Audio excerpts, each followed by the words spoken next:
Let's go to Boston and join Bill Stern at Braves Field. Good afternoon, ladies and gentlemen, wherever you might be listening. The National Broadcasting Company bids you a hearty welcome from New England way. This is Bill Stern speaking from Boston, Massachusetts, from Braves Field, home of the Boston Braves during the baseball season.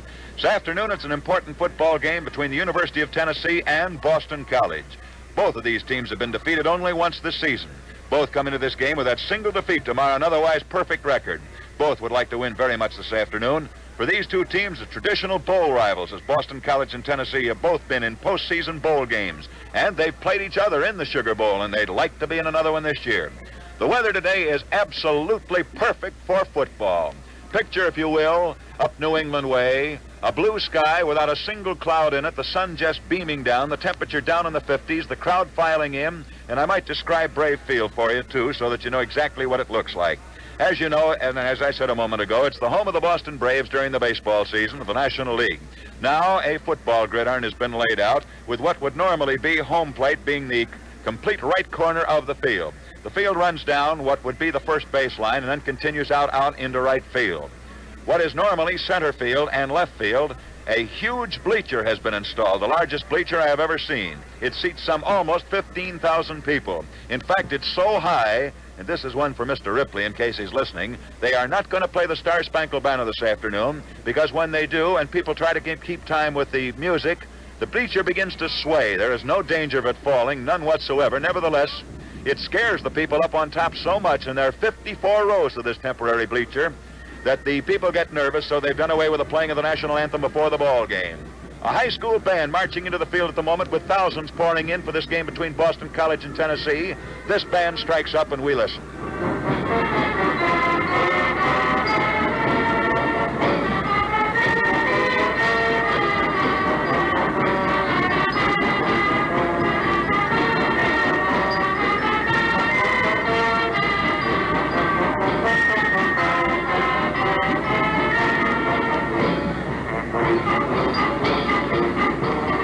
We'll give you plenty of band music before the afternoon is over, but again, I'd like to paint the picture just so you know exactly what we're looking at so you can shut your eyes and visualize it yourself. Braves Field in Boston, normally a baseball field, now laid out for a gridiron for the traditional clash between Boston College and the University of Tennessee, each defeated by but a single team, and that was the same team that knocked both of these teams off. Otherwise, they'd come into this game unbeaten.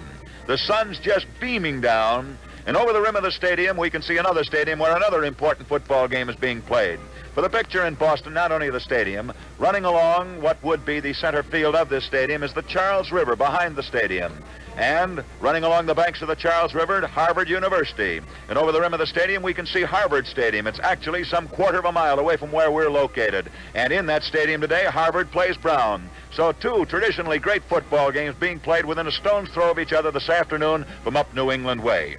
Boston College opened by being defeated by Wake Forest 12-6. Then Boston College bounced back into the winning column by beating Michigan State, the Kings Point Marines, Villanova, New York University, Georgetown.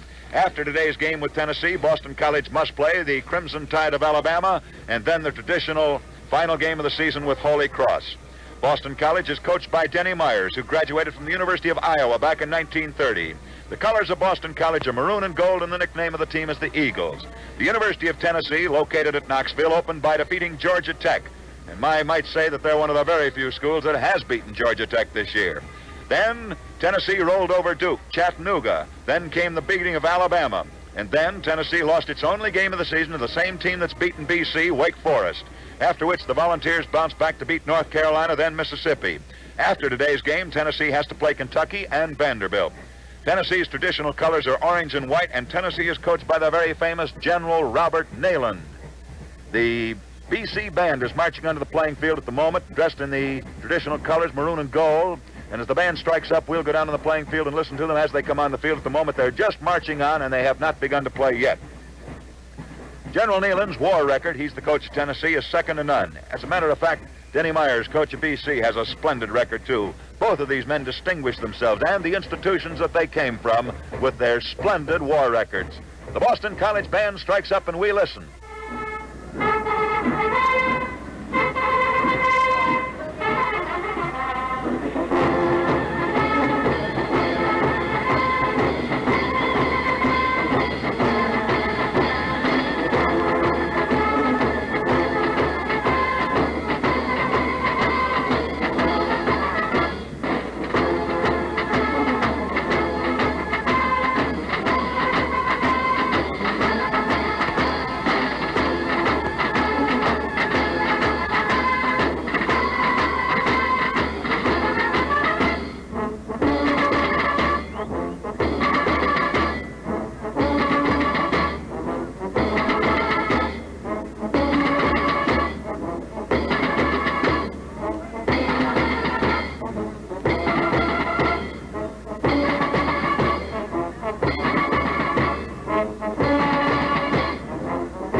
Boston College's traditionally great musical organization, parading from one length of the gridiron to the other.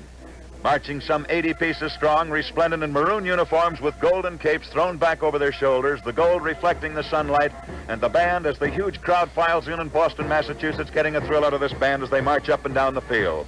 Again, let's give them a listen.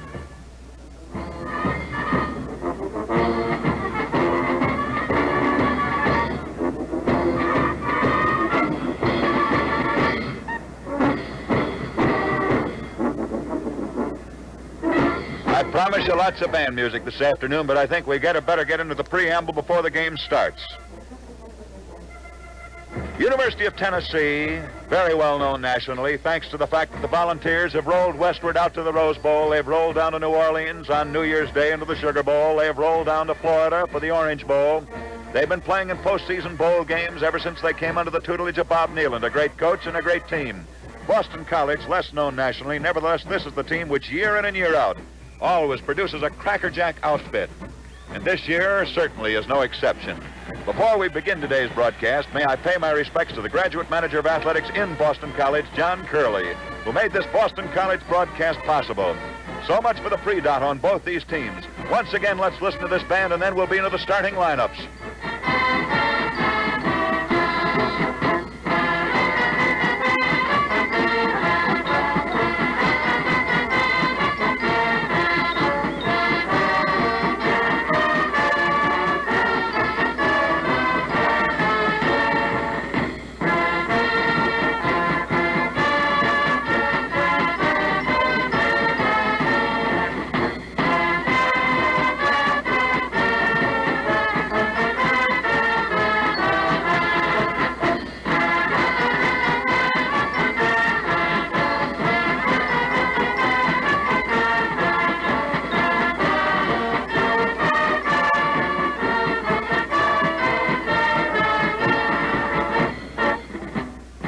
Boston College Band playing the traditional anthem of Boston College, named appropriately enough Boston College.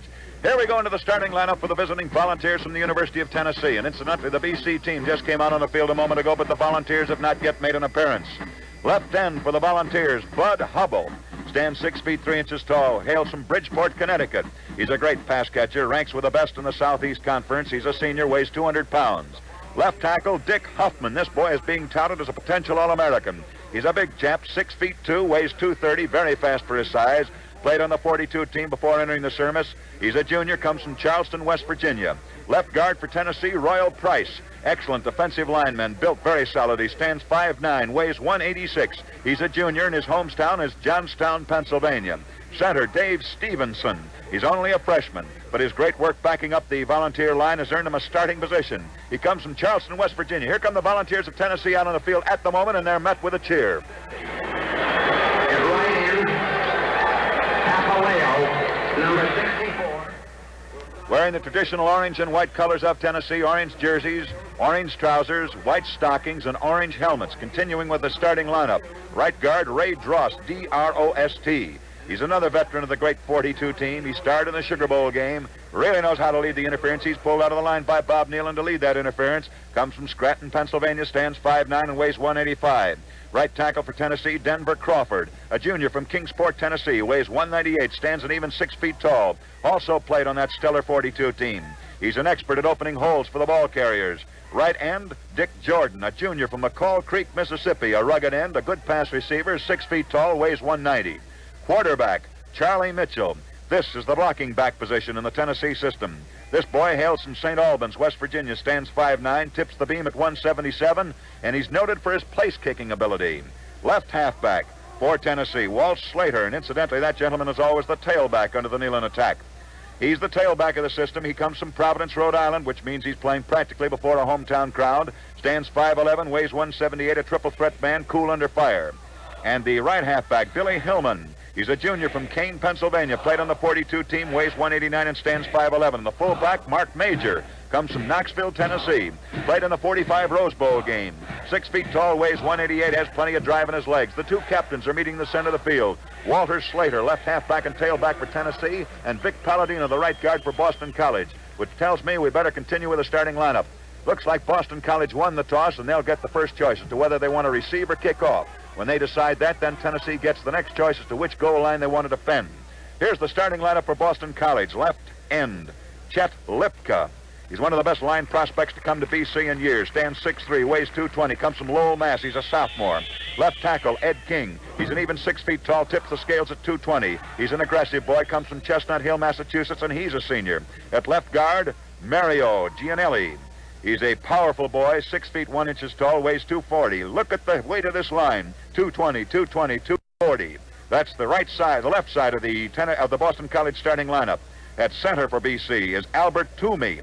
He's a linebacker upper, par excellence. He weighs 195, which makes him the lightest man in the line. Comes from Stoughton, Massachusetts, and this is his final year.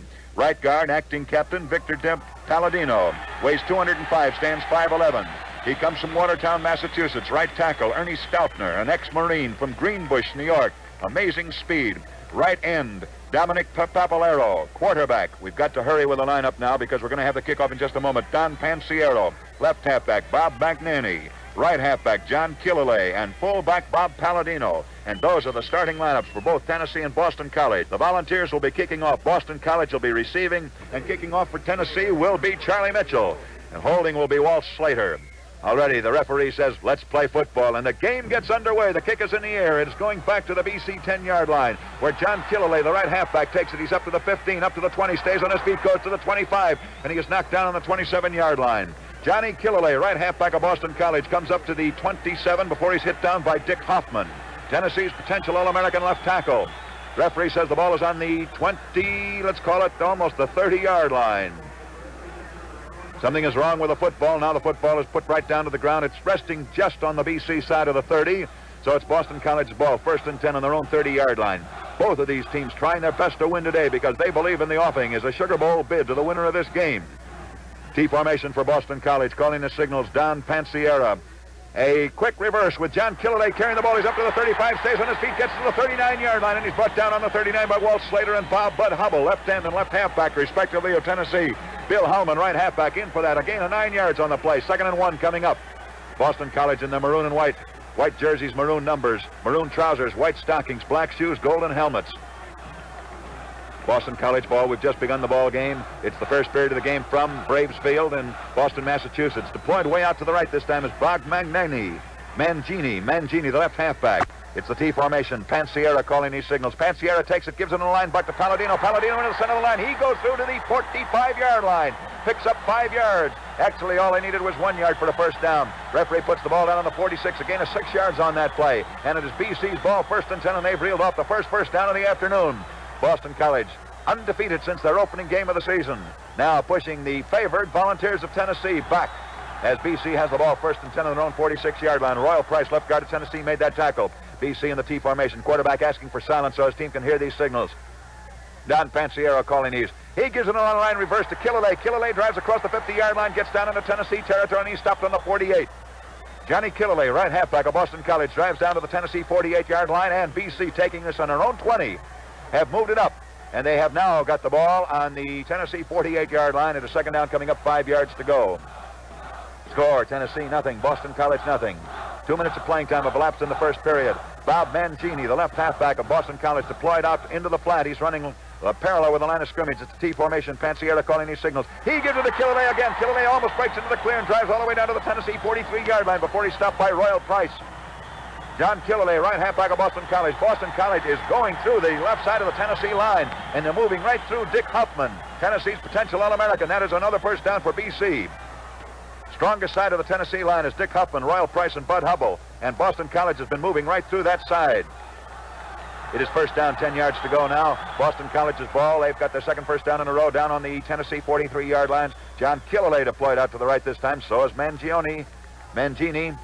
It's Pansiera calling these signals. He shoots a shovel pass, hands it off to Palladino. Palladino's coming around the right side of his line. He gets away from one man, but can't get away from another, and he's thrown for a 5-yard loss. The Volunteers of Tennessee drop him all the way back on the 47-yard line. 5-yard losses. Charlie Mitchell and Mark Major, fullback and quarterback respectively. The Volunteers come sailing out of nowhere to hit him and throw for the referee says a 4-yard loss. So it'll be 2nd down coming up, 14 yards to go, and Tennessee sensing a pass is dropping the defense. It's dropping them back further. Tennessee's playing a 6-man line, calling defensive signals as Dave Stevenson, their roving center. 2 men backing up the Volunteer line. Don Pansiera calling these signals out of the T formation for Boston College. He fakes to give it to Palladino, gives it to Mancini, but there's an offside on the play. Mancini drives down to the 43, picking up the 4 yards, which were lost on the preceding play. A horn on that play. Horn on the play. Let's see who's going to get called in an offside. We've just begun the game between Boston College and Tennessee from Boston, Massachusetts. Neither team has been able to score as yet. We have 11 minutes of playing time remaining in the first period. BC has picked up 2 consecutive first downs. It is now a 3rd down, and it's going to be about 10 yards to go. Both sides were offside on that play, so there's going to be no penalty on it. No penalty. Both sides offside. Boston College now back into a huddle. Horn on the play nullifies that play. It will be now 3rd down coming up. And there are still some 11 yards to be picked up by Boston College. Deployed out to the right is John Killalay, the right halfback. He is deployed way out. A lateral with Pansiera back to throw it. He chucks it out on the flat. It's completed to Bob Palladino. Palladino takes it on the 40, K's on his feet, down to the 39, down to the 35. He drops the ball, and it's recovered by Boston College on the Tennessee 32-yard line. Victor Palladino, the right guard of Boston College, fell on that ball. Bob Palladino, fullback, fumbled it. Vic Palladino, his brother, recovered. And it's Boston College's ball all the way down on the Tennessee 31-yard line. Let me set the play up again. John Pansiera threw a forward pass. Bob Palladino, the fullback, took it, ran it down to the 35. He was hit hard, fumbled on the 35. The ball rolled down to the Tennessee 31, and Bob's brother, Vic Palladino, the right guard of Boston College, fell on it. So one brother fumbled, the other brother helped him out by recovering. It's Boston College's ball down on the Tennessee 31-yard line, and it is another first down. Man in motion this time. Don Pansiero gives it to Mancini. Mancini is trapped behind the line of scrimmage. He is dropped down on the 33-yard line, then falls forward down to the 27-yard line. But I believe there was a horn on that play. It looked like Dick Huffman, left tackle of Tennessee, could have been out a little bit too anxious for an offside. See what the referee says. Well, it might be a BC. The danger of trying to call these plays before they materialize. Referee had pointed at Tennessee. Now he is looking at the BC team, and we'll see who the penalty is going to be against. 1, 2, 3, 4, 5 yards against Boston College. Offside, Boston College. Offside on that play. And so the down remains exactly the same. It is still first down. It is now 15 yards to go. It's Boston College's ball, and that moves the ball back to the Tennessee 37-yard line. Boston College backfield with Palladino the deepest. He's in fullback. Pansiera calling these signals. Pansiera fakes to give it to Palladino, gives it to Killalay instead. Killalay drives across the 35. He may have picked up 3 yards on the play. Dick Huffman, left tackle of Tennessee, and Royal Price, the left guard, stop him. And it is now going to be... See what the referee says. He hasn't put the ball down yet. Now he does. He puts it down on the 34-yard line. It'll be second down coming up, and about 12 yards still to go. A gain of 3 yards on that play. Remember, it was 1st and 15 a moment ago thanks to the offside penalty. We have 10 minutes of playing time remaining in the first period. Scores Tennessee nothing, Boston College nothing. Deployed out wide to the right is John Killalay. For BC, it's going to be a pass. Pansiera back to throw it. He throws it. It is not good. Intended for Bob Mancini. It's a short pass, and it's too short. It falls into the ground, incomplete. And it goes for an incomplete forward pass.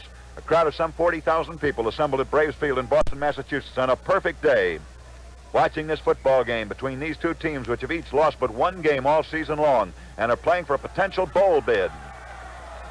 Killalay deployed out to the left this time. He's the right halfback for Boston College. It is now 3rd down coming up, 12 yards to go. Pansiero back for a forward pass for Boston College. There goes a long BC pass. It's going all the way down to the goal line. It's taken in the end zone for a touchdown. John Killalay scores for Boston College.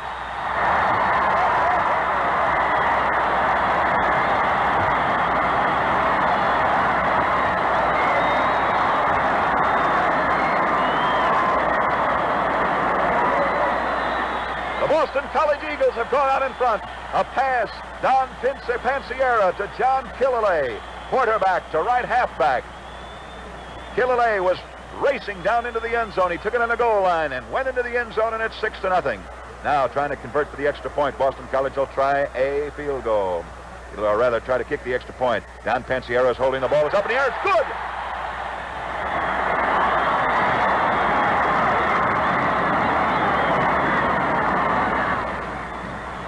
Johnny Holliday kicked the extra point for Boston College, and the Eagles have gone out in front 7-0. Put in just to do the extra point kicking for the Eagles of Boston College, and held by Dan Pansiero, the quarterback. Boston College will now kick off. Tennessee will receive, and so the football game, which has gone 6 minutes of playing time in the first period, have gone by, finds the BC Eagles out in front over the Tennessee Volunteers by a score of 7-0. A beautiful pass. Don Pansiera throwing John Killalay, the right halfback, who's done the bulwark of the ground gaining, was the man who caught that pass. BC, after taking Tennessee's kickoff on their own 20, came all the way up the field and never gave it up until they traveled 80 yards. The last, a pass which traveled through the air some 37 yards. And now kicking off will be Don Pansiero, the quarterback of Boston College. He boots it. It goes back to the Tennessee 20. It's fumbled on the Tennessee 20, and I believe Tennessee recovers their own fumble. The ball rolls all the way back to the 29 where Walter Slater, left halfback of Tennessee, falls on that ball, and it's a recovery, I believe, for the Volunteers of Tennessee. Ball was a very hard ball to handle. It was bounding down on the ground on the Tennessee 20-yard line. Walter Slater was racing up to take it on the dead run. He tried to make a shoestring catch. Instead, he booted the ball with his foot. It rolled up 9 yards up to the Tennessee 29-yard line, where Slater and Charlie Mitchell fell forward on it. And now we're having a United Nations conference with every official in the game all in on this. And it is Tennessee's ball, 1st and 10, on the Volunteer 28-yard line. 28. And here's what happened on that last play. It is ruled that it was a free ball after the Tennessee man had kicked it. It could have been recovered by anybody. The minute the receiving team had touched it. Nevertheless, thanks to the fact that Mitchell and Slater fell on it, it is Tennessee's ball, 1st and 10 on their own 28. Tennessee running out of a single wing to the left. Slater's in the tailback. Mark Majors in the fullback spot. Calling these signals is the quarterback. Ball is given on a quick shovel pass back to Walter Slater. He throws a long forward pass intended for Buddy Hubble. Not good. The left end racing down the field of Tennessee. Can't get under the ball. Goes over his head. Incomplete. Tennessee trying to strike back with lightning-like rapidity. Finds Bud Hubble, their left end, just shy of being far enough down the field to take a heave thrown at him by Walter Slater, the left halfback running out of the tailback position for the Tennessee Volunteers. Score, Boston College 7, Tennessee nothing.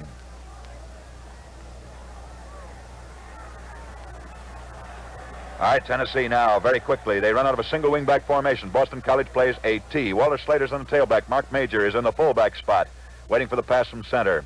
Ball goes directly back to Mark Major. Mark Major on the reverse gives it to Billy Hillman. Hillman going around the short side of his line. He's back to the 25, up to the 30, gets stay away from one man, goes up to the 35, and he's knocked down on the 35-yard line. Charlie Mitchell handling the ball off to Mark Major, the fullback. Major fakes to give it to Slater, instead gives it to Bill Hillman.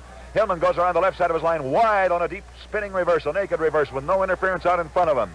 That's the reason those are called naked reverse. Nothing in front of the ball carrier. And he runs it up to the 35 for a gain of 5 yards on that play. It'll be 2nd and 5. Or rather, 3rd and 5. The first was an incomplete forward pass. Tennessee out of the huddle very quickly. They have the ball on their own 35-yard line. Walter Slater's on the deepest spot this time. He's back on the tailback. It's a single wing over the left with an unbalanced line. Waiting for that pass from center. Ball goes right back to Slater. He fakes the throw forward pass. He's going to chuck it. He does. He throws a long one out. Too long intended for Bud Hubble again. And Hubble can't get down that field fast enough. Incomplete. That brings up the 4th down. Still leaves between 4 and 5 yards to be gained. And Tennessee must go back into a punt formation. First period of the football game from Braves Field in Boston, Massachusetts, between Tennessee and Boston College, and the score is 7-0 in favor of BC. The Eagles threw a long forward pass. Don Pansiero pitching, John Killalay catching, and it was good. Traveled through the air, 37 yards. Good for the touchdown. Walter Slater back in punt formation for Tennessee. It's 4th and 5 now. Slater will have to kick from his own 25.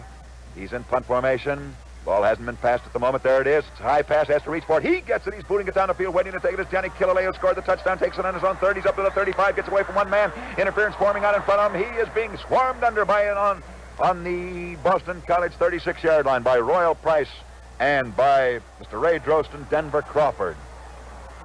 Boston College ball, 1st and 10 on their own 36-yard line. There are 7 minutes and a half of playing time remaining in the first period, and Boston College has gone out in front 7-0. Tennessee playing a 6-man line, 2 men backing up that line, 2 wing backs and a semi-safety man. Here comes BC out of the huddle. They run out of a T formation. Don Pansiero calling these signals.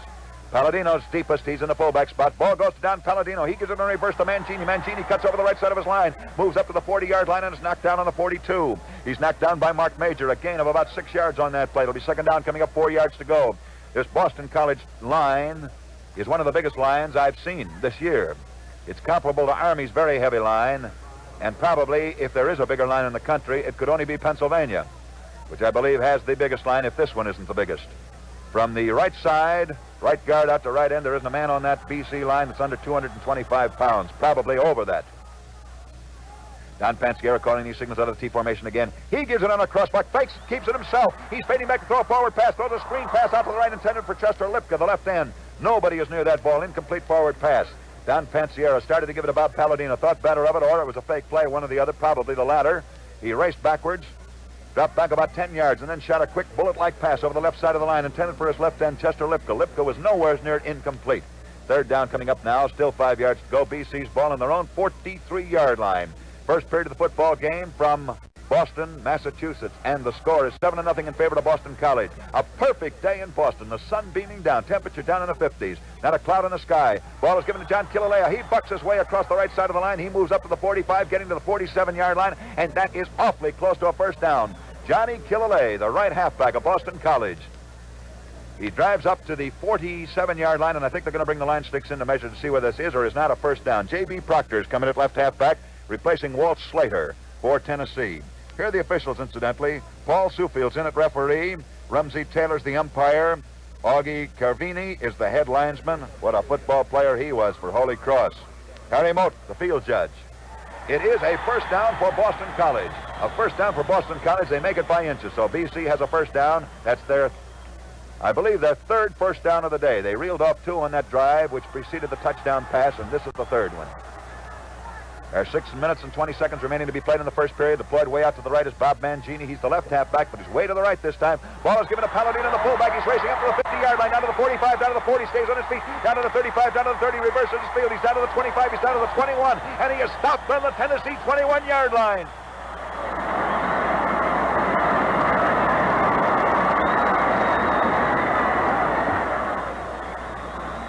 Boston College racing the ball all the way down to the Tennessee 21 as Bob Palladino, the fullback, takes a handoff pass from Don Pansiero and races off his own right tackle all the way down to the Volunteers 21, and the Volunteers must dig in. Nealand is changing his defense. He's putting a 5-man lineup against him for the first time this afternoon. Here's a cross buck to Palladino again. He's racing around the short side of his line. He's back to 20, and he is knocked down on the 20-yard line. Again, a 1 yard on the play, and Tennessee hits him and hits him hard. Bob Palladino, fullback, who just ran 32 yards, is now stopped after a 1 yard gain. Here's a change at quarterback for Tennessee. Armstrong comes in. Charlie Mitchell goes out. That's Jack Armstrong, not the All-American boy, though. Jack Armstrong in at quarterback for the University of Tennessee. Time is called, and called by the Eagles, the high-flying Eagles, who are leading the favorite Volunteers of Tennessee by a score of 7-0. If you're rooting for Tennessee, don't you give up hope on this Nealand coach team. Bob always has great teams at the University of Tennessee, and this is no exception. We saw them against Alabama. And certainly Mr. Denny Myers can be well proud of his Boston College aggregation this afternoon, playing smart heads-up football, a heavy team with a fast backfield behind it. Score is 7-0. We have 6 minutes of playing time remaining in the first period of the football game from Boston. And right over the rim of this stadium, and this stadium is now seating some 40,000 people, is Harvard Stadium, where the Crimson is playing host to Brown University this afternoon. So 2 football games practically a stone's throw away from each other, and both of national importance. Ed Byrne in at fullback, Bob Palladino out. That's a change for Boston College, and it's the first change that Denny Myers has made since this game began. Time is called. I might say that these 2 teams have met each other twice previously, and both times, strangely enough, were in the same year. They played twice in 1941. They met during the regular season when Tennessee won the ball game 14-7, and then they replayed their game in the Sugar Bowl on New Year's Day, and the Eagles reversed that decision by copying that game. So these 2 teams have met twice before. They've each defeated the other team once, but strangely enough, they met each other twice in the same season, playing each other irregular scheduled games and then both being selected to go down to the Sugar Bowl in New Orleans, where they met on New Year's Day. Speaking of bowl games, I might tell you that the interest has been terrific this week throughout the country as to which teams are going to the Rose Bowl. With the Big Nine voting to go out there and Arming having its crackerjack team, your guess is as good as anybody else, but everybody's been guessing as who's going to wind up in Pasadena on New Year's Day. All right, it's time to play football again. Bob Mangini is deployed way out to the right and calling signals. Pansiero back for the Boston College pass. He's going to throw it. Instead, he is tackled 3 yards behind the line of scrimmage. He fades all the way back to the Tennessee 27, trying to find a potential receiver who's in the open. Can't find anybody to throw it to, and he finally elects to run with it himself, tucks it under his tummy, runs back to the 22 where he's dropped. So on that play, there's a loss of 2 yards. It'll be now... here comes a penalty on the play. 1, 2, 3. It's against Boston College. 4, 5, 6, 7, 8, 9, 10, 11, 12, 13, 14, 15 yards. Holding called against Boston College. So they pick up a down and lose 15 yards. It'll keep the down the same. It'll be second down, but oh, what a difference 15 yards can make. There's a break for the Volunteers of Tennessee. Boston College's ball on the Tennessee 36-yard line. Bob Mangini, their left halfback, deployed way out to the right. He's the Eagles' right halfback. And here comes Pansiero back for a forward pass. Look at the long Boston College pass thrown way down to the 10-yard line, waiting to take it on the 10. Is Mangini. Mangini takes it on the 10. He's on his feet. He is knocked down on the 7-yard line. Bob Mangini of Boston College takes a long pass all the way down to the Tennessee 10, and he reaches the 7 before he's stopped.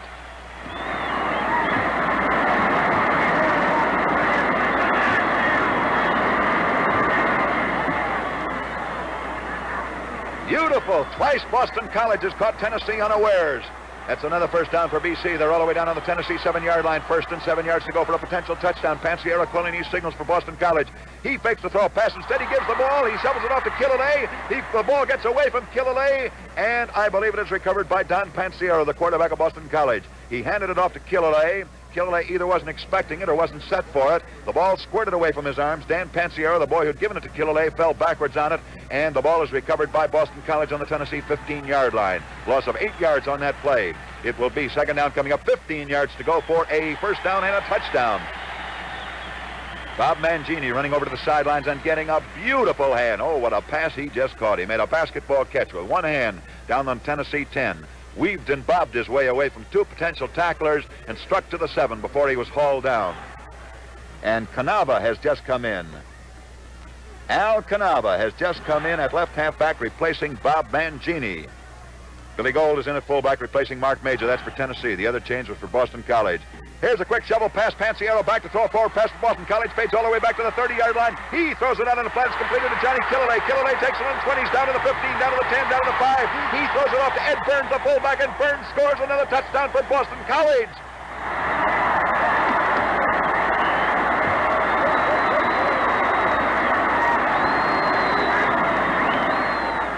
Boston College Eagles moving on in front now, 13-0. Pansiero throws to Killalay. That's the combination that scored the first touchdown. Killalay stopped on the 10-yard line, shovels it behind him to the fullback, Ed Burns, who comes charging through like an express train. Burns goes over standing up, and Boston College is out in front, 13-0.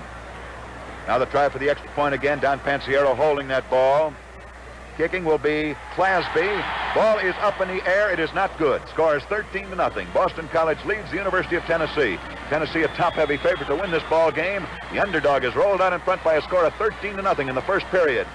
Tennessee getting ready to make changes now. Bob Nealand apparently a little bit disgusted with what his first team has done so far this afternoon. Although let me say, for the benefit of that first team, they have played magnificent football against an inspired Boston College outfit. This Boston College team is playing smart heads-up football. Here comes the second team of Tennessee onto the field now. Left end is Jim Powell. Racing out at left tackle is Johnny Francis. At left guard is Jim Myers. There's a new center going in. That's Vernon Huser. Right guard is Jim Bugren. At right tackle, Norman Messerol. At right end, Ben Huddleston. At quarterback, Orvis Milner. At left halfback, Bobby Lund is going on. At fullback, Cleo Ballett-Saris, and at right halfback, Max Martin. That's a whole new football team for the Volunteers of Tennessee. Has just gone out on the playing field. Boston College's team remains as is. One change, right tackle, Sisti replaces Stoutner. Boston College kicking off, Tennessee getting ready to receive. With 4 minutes of playing time remaining in the first period, and BC's out in front thanks to a 2-touchdown aerial attack. There's the kickoff. It's rolling all the way back to the Tennessee 15-yard line. It's taken by Bobby Lund on the 15. He's up to the 20, up to the 25, stays on his feet, gets away from one man, goes to the 30. He's up to the 35, and he's finally hauled down on the 42-yard line by John Killalay, right halfback of Boston College. So it is Tennessee's ball now, 1st and 10, and the Volunteers are as far up the field as they've been all afternoon long.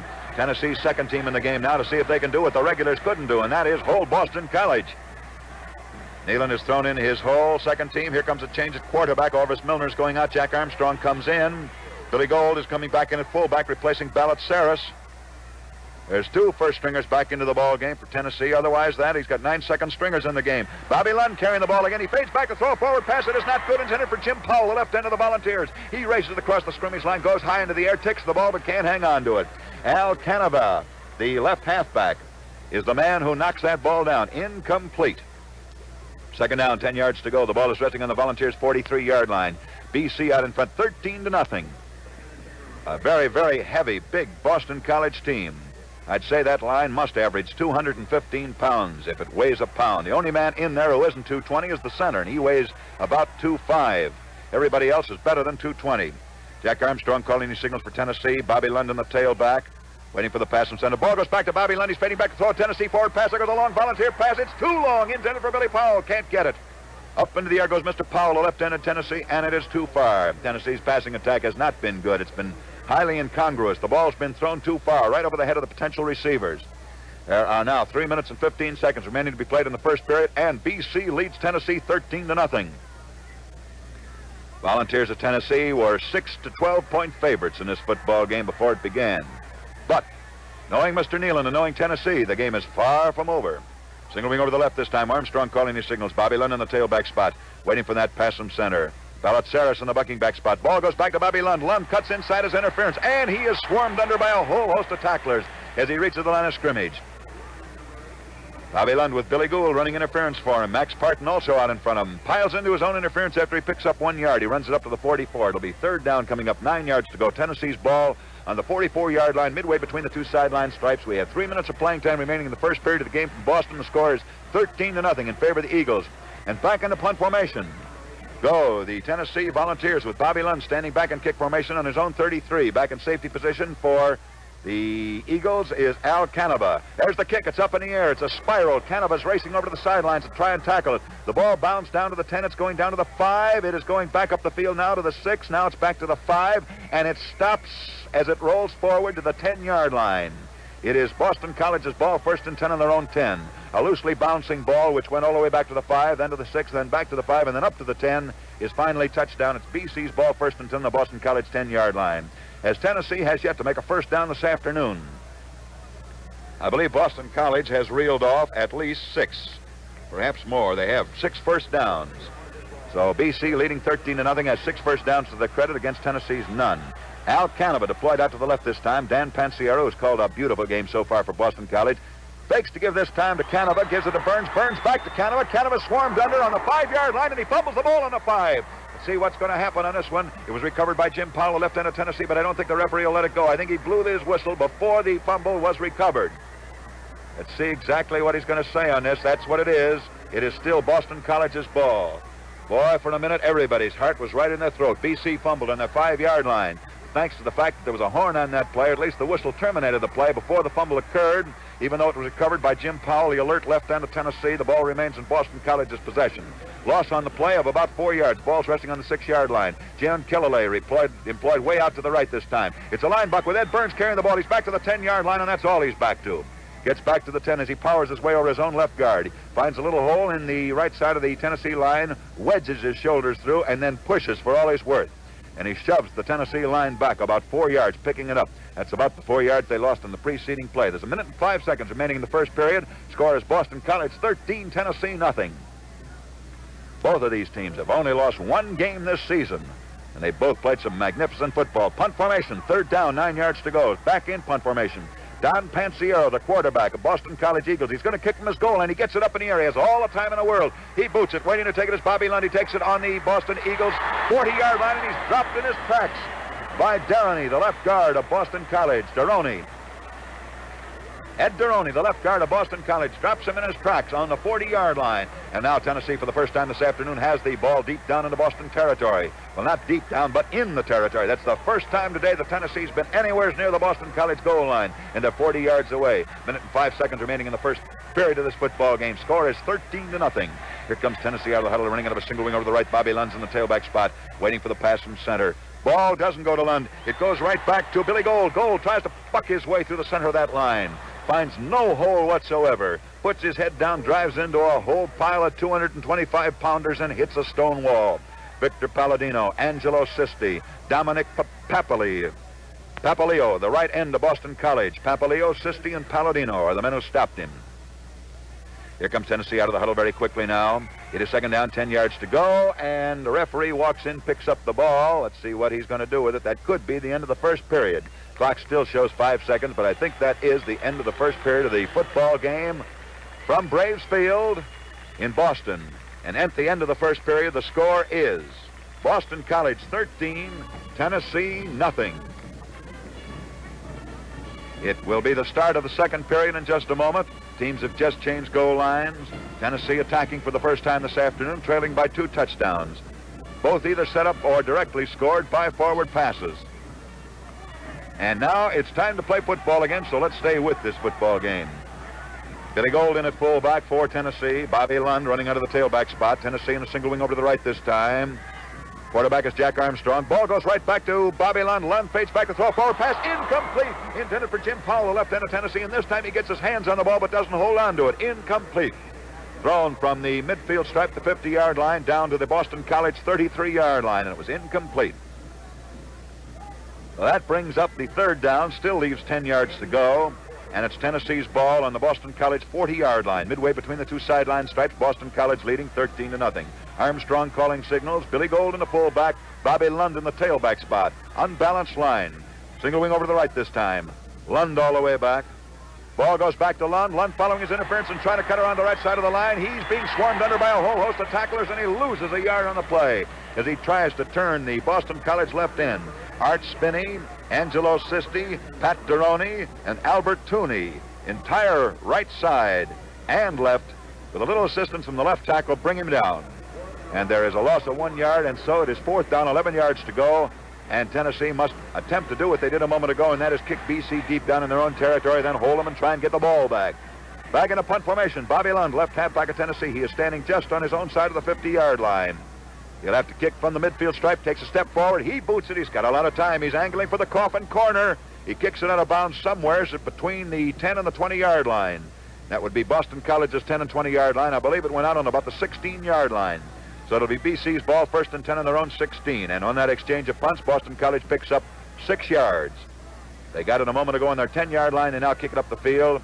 And it is returned to them. Referee says it went out on the 20-yard line. So they picked up 10 yards on that exchange of punts. So it's Boston College's ball, first and 10 on their own 20.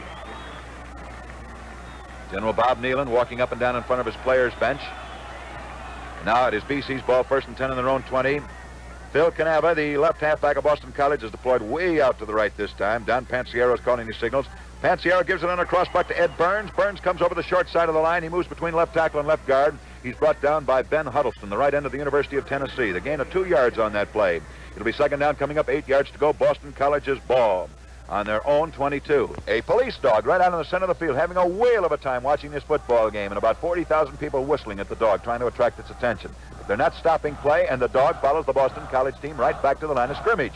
He's staying, luckily, about 5 yards behind the line of scrimmage. Don Pansiero calling these signals again. Don Pansiero takes the ball, gives it on a crossbuck this time to John Killalay. Killalay comes up to the 25, the 30, stays on his feet, gets to the 35, and he's finally knocked out of bounds all the way upfield on the Boston College 40-yard line. John Killalay, who scored the first touchdown of the afternoon for BC, runs it 20 yards up the field, finally being run out of bounds on the BC 40. Eagles moving down the field, picking up their 7th first down of the afternoon. And he had beautiful interference out in front of him, Victor Palladino and Pat Deroni. Both guards of Boston College running interference and blocking beautifully in front of the ball carrier. Tennessee's Jim Powell is the man, the left end, who finally upset the ball carrier. We have 14 minutes of playing time remaining in the first half, and Boston College is leading 13-0, and they are now moving up the field, have it on their own 40. Al Canova back. Don Pansiero back for the forward pass. They got a long BC pass. It's being thrown all the way down to the 10-yard line. And I believe it's intercepted. Intercepted, I believe, by Max Parton, the right halfback of Tennessee. He intercepted back on the Volunteers' 24-yard line and fell flat immediately. Don Pansiero, who was racing down the field, throwing that ball to Al Canova. Canova couldn't get on the ball. And it is interception by Tennessee by the right halfback, Max Martin. And Tennessee has first and 10 on their own 24. As Max Martin wrestles the ball away from Al Canova. Max Parton. Time is called by the Volunteers of the University of Tennessee. And that's the first time out this afternoon for Tennessee. This Tennessee team, incidentally, has been to a great many postseason bowl games. They went to the Orange Bowl in '39, where I think they defeated Oklahoma. They went to the Rose Bowl in '40, where they were beaten by Southern California, to the Sugar Bowl in '41, where they lost to Boston College. That's the team they're playing now. In '43, they went back to the Sugar Bowl and beat Tulsa. Unless my memory's playing tricks on me, they returned to the Rose Bowl, the granddaddy of them all, out in California, and were beaten by Southern California 25-0 in '45. I think Tennessee is the only team I ever heard of that went to 3 different bowls in 3 years. Sugar Bowl, Rose Bowl, and Orange Bowl. As for Boston College, well, this is a team that probably suffered the greatest upset in a defeat that I know of any team has ever suffered, certainly in recent years. Boston College, not too many years ago, was considered the strongest team in the country. They were heading for the national championship. They were playing a Holy Cross team on the last game of the season. Holy Cross had lost quite a few games. I believe they'd lost 4 that year. Boston College was undefeated. They had rolled roughshod over everybody. Nobody gave Holy Cross a look in, and the final score was 52-12 in favor of Holy Cross. Biggest upset I ever remember is reading in the newspaper. As a matter of fact, when I saw that score after the ball game was over, I couldn't believe it. But actually, there's a great story about that. That defeat of that Boston College team saved their lives. I know that sounds incredible, but it did. The team, finishing out the season that day, expecting to defeat Holy Cross, had engaged a table in the Coconut Grove, a nightclub in Boston, to celebrate an unbeaten season. When they were knocked off by Holy Cross, they didn't go. That was the night the Coconut Grove burned down, and the table they had was right in the center of the club. 486 people were burned to death, and the team would have been killed. So that defeat saved their lives. Bob London, the tailback for single wing for Tennessee. The ball goes back this time to Billy Gold. He's fading back to throw a forward pass. Instead, elects to run with the ball, and he moves from about the 24 up to the 25. Faked the throw a forward pass and then decided not to do it. Ball moves up to the Tennessee 25-yard line in the possession of the Tennessee Volunteers. Traditional orange and white. Try to sweep down the field as they must come from behind. They're trailing by 2 touchdowns. Brave field, jam-packed with better than 40,000 people in the stadium, which should seat some 38,000 people. But now, thanks to the additional bleachers, is well jammed to the roof. Billy Gold in the fullback spot. Ball goes back to Billy Gold. He hands it on reverse to Bobby Lund. Lund going around the short side of the line, and he's knocked down on the 18-yard line. Knocked down on the 18-yard line for a loss on that play of about 7 yards by Art Spinney, the left end of Boston College. Referee puts the ball exactly down on the 18, midway between the 2 sideline stripes, and Boston College now finds themselves mired deep down near their own goal line with a 3rd down, 11 yards to go, and they go back into a punt formation. Standing in punt formation is Bobby Lund, the left halfback. In safety position is Al Canava, the left halfback of Boston College. There's the pass, and it's going to be a boot. Lund boots it away. High up into the air the ball goes. It's coming up not even to the middle of the field. It bounds to the Tennessee 42-yard line and goes out of bounds on the 43. So it'll be Boston College's ball, 1st and 10 on the BC 43-yard line. And certainly on that exchange, well, it wasn't an exchange. Boston College threw a pass which was intercepted by Max Parton of Tennessee on the 24. But it was a long pass. But Tennessee is gradually being worked back down towards their goal line by Boston College, either by kicks or, as happened a moment ago, by a pass interception. Here comes BC out of the huddle very quickly. Al Fielden comes in at right halfback. Max Parton goes out for the Volunteers. BC has the ball, 1st and 10 on the Tennessee 43-yard line. Don Pansiera calling these signals he's out of that tease, the quarterback. He tries a quarterback sneak. He goes into the center of the line. He moves across the 40-yard line down to the Tennessee 37-yard line. He's knocked down on the 37, a gain of about 45 yards on that play. He's knocked down by Vernon Huser, the roving center of Tennessee. First time today that Don Pansiera's called the ball, carried the ball himself. He generally does the passing. He does all the signal calling. He's the quarterback, and out of the tee, he handles the ball on every play. This time he kept it, put his head through, and burrowed under that line. Al Caneva deployed out way to the right. Here is Don Pansiero back for another forward pass for Boston College. Intercepted by Tennessee's Billy Gold. He takes it on the 30, comes up to the 35, up to the 40, goes up to the 45. Vernon Huser's carrying the ball. He's up to the 50-yard line. Stays on his feet down to the 45, down to the 40, down to the 35-yard line. He's down to the 30, keeps on his feet, goes down to the 20, down to the 15, the 10, the 5, and he's all the way into the end zone, but I don't think that touchdown is going to count. Hang on. There's a flag. A little red flag has been dropped on the Boston College 25-yard line, and the play may be called back to there. We'll have to find out what it's for. Looks like it's going to be clipping. Tennessee's Vernon Huser, the roving center, takes a quick lateral from Billy Gold after Billy Gold had intercepted that pass, goes some 75 yards, but Tennessee was detected clipping on the Boston College 25-yard line, and they are penalized back to the Boston College 41-yard line. They were detected clipping on the 26-yard line, so they're penalized back to the Boston College 41, and that touchdown is not allowed. Tennessee just scored a touchdown, but it was not allowed because on the Boston College 26-yard line, Tennessee was detected clipping. So they're penalized 15 yards from that point, and they're still retain possession of the ball, but back on the BC 41-yard line. 1st and 10 for the Volunteers of Tennessee as they suddenly sparked a new life thanks to the touchdown they almost got. It's Bobby Lund back to throw a forward pass for Tennessee, and it's intercepted by Boston College's Dan Pansiero. He takes it on the BC 25, and he gets stepped back to the 23. He tried to step away from one tackler and couldn't do it. And he was hit back on the 23. And so Tennessee, trying to convert that golden opportunity into a quick touchdown, throws the ball right into Don Pansiero's arms. Quarterback of Boston College and BC has it now on their own 23-yard line. I hope you could keep up with that play. A 75-yard run with Gould lateraling to Hoosier, the roving center. And he ran the length of the field, or ran 3/4 of the length of the field, but Tennessee was detected clipping on the 26. They were penalized 15 yards back to the BC 41. They threw a forward pass immediately, just intercepted by Boston College's quarterback. It's BC's ball, 1st and 10 on the BC 23-yard line. T formation now. Dan Pansiera calling these signals. He gives the ball to Ed Burns. Burns to Killalay. Killalay gets to the 25, and he's knocked backwards on the 25. Again, at 2 yards on that play. Clay Stapleton comes in at left guard. Jim Myers goes out. That's a change for the Volunteers of Tennessee. Emil Sissis comes in at center. Zissis.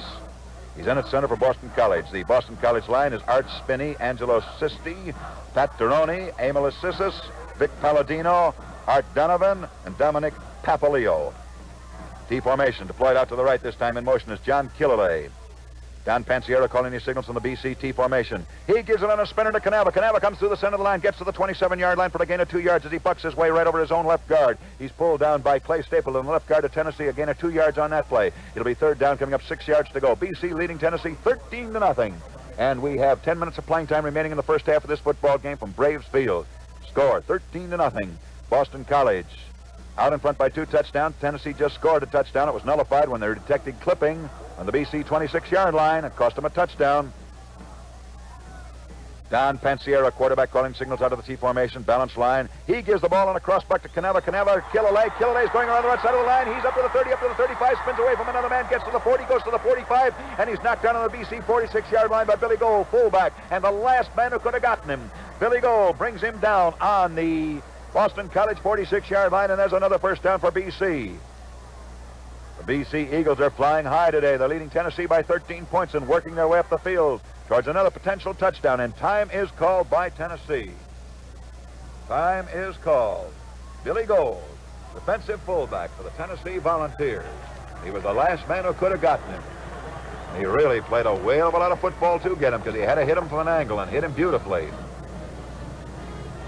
J.B. Proctor comes in at left halfback, replacing Bob Lund. J.B. Proctor runs on the field for Tennessee at one of the wingback spots. Lund going out. He's a Knoxville boy, standing 5'9", weighing 182.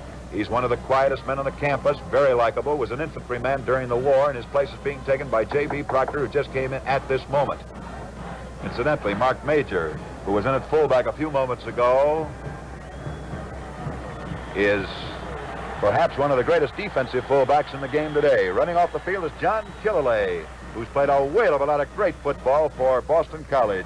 He's the right halfback. Time is out now, and with time out, let's listen to the band.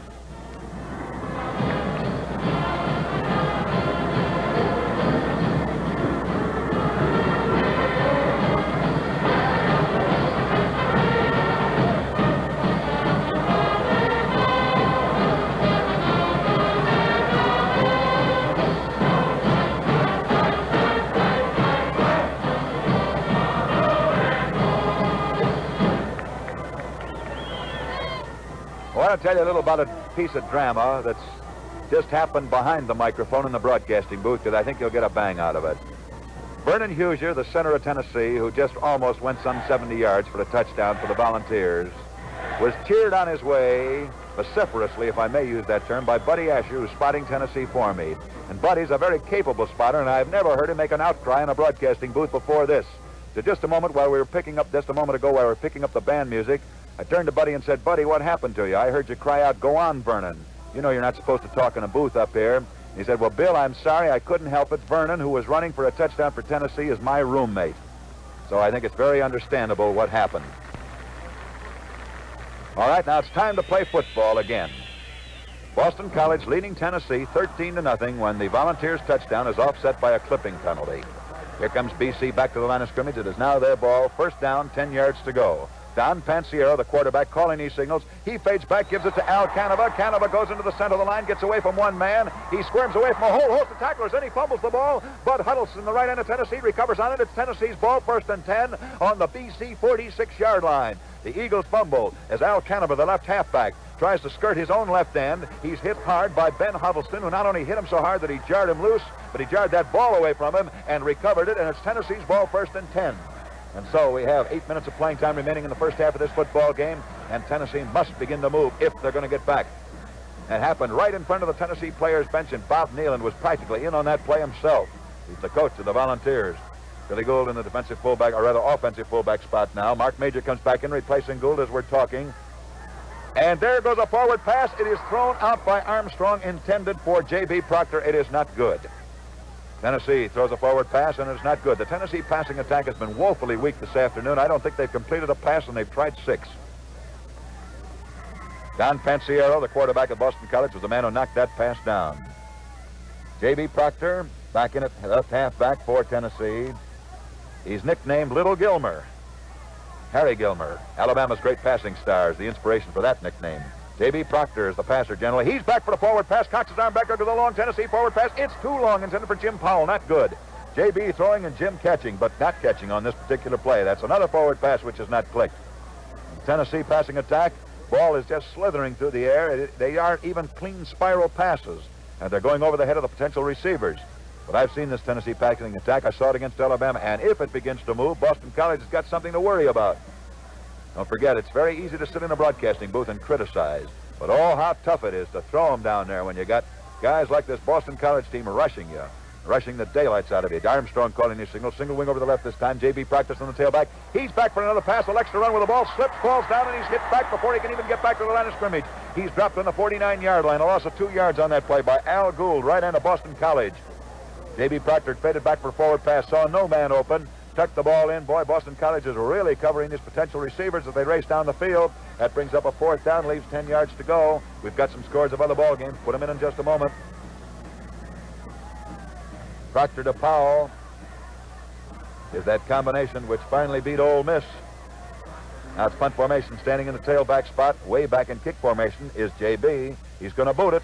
He does, takes a step forward, gets it away. Waiting to take it is Al Caneva, the left halfback of Boston College. He takes it back on the BC 20, and he's hit down on the 22. A beautiful tackle by Vernon Huger, center of Tennessee. You know, every time that ball goes up in the air, either for a pass or for a kick, you can just see everybody in the stadium automatically rise to their feet, as though somebody had commanded them to get up. It's an instinctive cry because they feel, well, now maybe somebody's going to get loose on a long run, and if they do, oh, how I'd like to watch him. Boston College ball, 1st and 10, their own 22, deployed out right to the right. Wide to the right is Al Caneva, the center back, Caneva rather. Ball is given on a reverse to Ed Burns. Burns fumbles the ball, and Tennessee may or may not have recovered. Tennessee may or may not have recovered all the way down on the Boston College 16-yard line. They're untangling the players. Let's wait and see whose ball it's going to be. It is Tennessee's ball on the Boston College 17-yard line. Jim Bugren, the right guard of Tennessee, recovers as Al Caneva fumbles the ball, and it's Tennessee's ball, and Tennessee has got the scoring opportunity of their life now. Tennessee has a 1st down on the Boston College 17-yard line. BC leading by 13 points. The Eagles must now dig in and try and stop him, and this Eagle line is one of the biggest I've ever seen. Change for Tennessee. Stevenson is coming in at center. Vernon Huger goes out. Huger's the boy who almost ran for a Tennessee touchdown. He did run for one, but Tennessee was detected clipping on the play. 26 yards up the field, so they had to take the ball back to there and penalize him 15 yards from there. All right, Tennessee's ball, 1st and 10. The Volunteers have the ball down on the BC 17-yard line. Francis goes out at left tackle. Mike Paducas comes in. J.B. Proctor in the tailback. He's waiting back to throw a forward pass. He throws it out. Not good. Intended for Jim Powell. Powell gets his mitts on it and drops it. Tennessee has not completed a forward pass this afternoon. Let's see exactly how many they have thrown so far. They've tried a whale of them, but they haven't completed a one. Tennessee has tried 10 forward passes, and they have yet to complete their first one. Tennessee has the ball down on the Boston College 17-yard line. They persist in trying this passing attack, though. Jack Armstrong calling his signal. Single wing over the right this time. J.B. Proctor in the tailback. He's back about 8 yards. He's awfully deep on this. Looks like it might be another pass, but it isn't going to be. He's running with the ball. He's back to the 15, down to the 13, down to the 11-yard line, and he's knocked down on the 11 by Victor Palladino, the right guard of Boston College. J.B. Proctor drawing the Boston College defense deep by fading himself as though he were going to pass, tucks the ball into his tummy, and then bolts over his own right guard on a quick crossback play. And he runs the ball down to the 11-yard line. A gain of 6 yards on that play. It'll be 3rd down, coming up 4 yards to go. Tennessee has the ball on the Boston College 11-yard line. That's the deepest the Tennessee has been all afternoon long. Proctor in the tailback of a single wing over to the right now. We have 6 minutes of playing time remaining in the first half of this football game, and Tennessee is trailing by 2 touchdowns. Ball goes back this time to Billy Gould. Gould to Proctor. Proctor dives over the 10, and he stopped on the 10-yard line. A gain of 1 yard. Went over the center of the line, tried to hurdle it. But that Boston College line just straightened up and stopped him in midair and spun him down to the earth. A gain of 1 yard on that play. Vic Palladino, right guard of Boston College, is the man who stopped him. It will be third down coming up now. Fourth down coming up. Excuse me. The first was an incomplete forward pass, and we've had 2 line bucks, so it is fourth down coming up, 3 yards to go. And if Mr. Nealon has anything up in his sleeve, any in the bag of tricks, he's going to pull them out now. It's Tennessee's ball, fourth down, 3 yards to go, all the way down to the Boston College 10-yard line. If they don't make this 2 yards, will they get that close again? 2.5 yards, actually, for the first down. Ball goes back to Proctor. Proctor's fading back to throw a forward pass. He throws it down to the flat. It's completed down to the 3-yard line. Powell takes it and scores for Tennessee.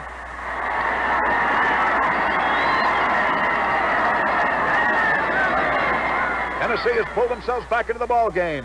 Proctor to Powell, the same combination that beat Ole Miss in the closing seconds of the game, has now come back to put the Volunteers back into this ball game. J.B. Proctor throwing and Jim Powell catching. That's the same combination that in the tail end of the Ole Miss game pulled the irons out of the fire and kept Tennessee roaring towards a bowl bid. Now it's Tennessee 6, Boston College 13. Tennessee will try to convert for the extra point. Charlie Mitchell comes in at quarterback. And holding will be J.B. Proctor, and kicking will be Mitchell. The kick is up in the air. It's good. Tennessee 7, Boston College 13. The band strikes up as they roar up the field, and let's listen.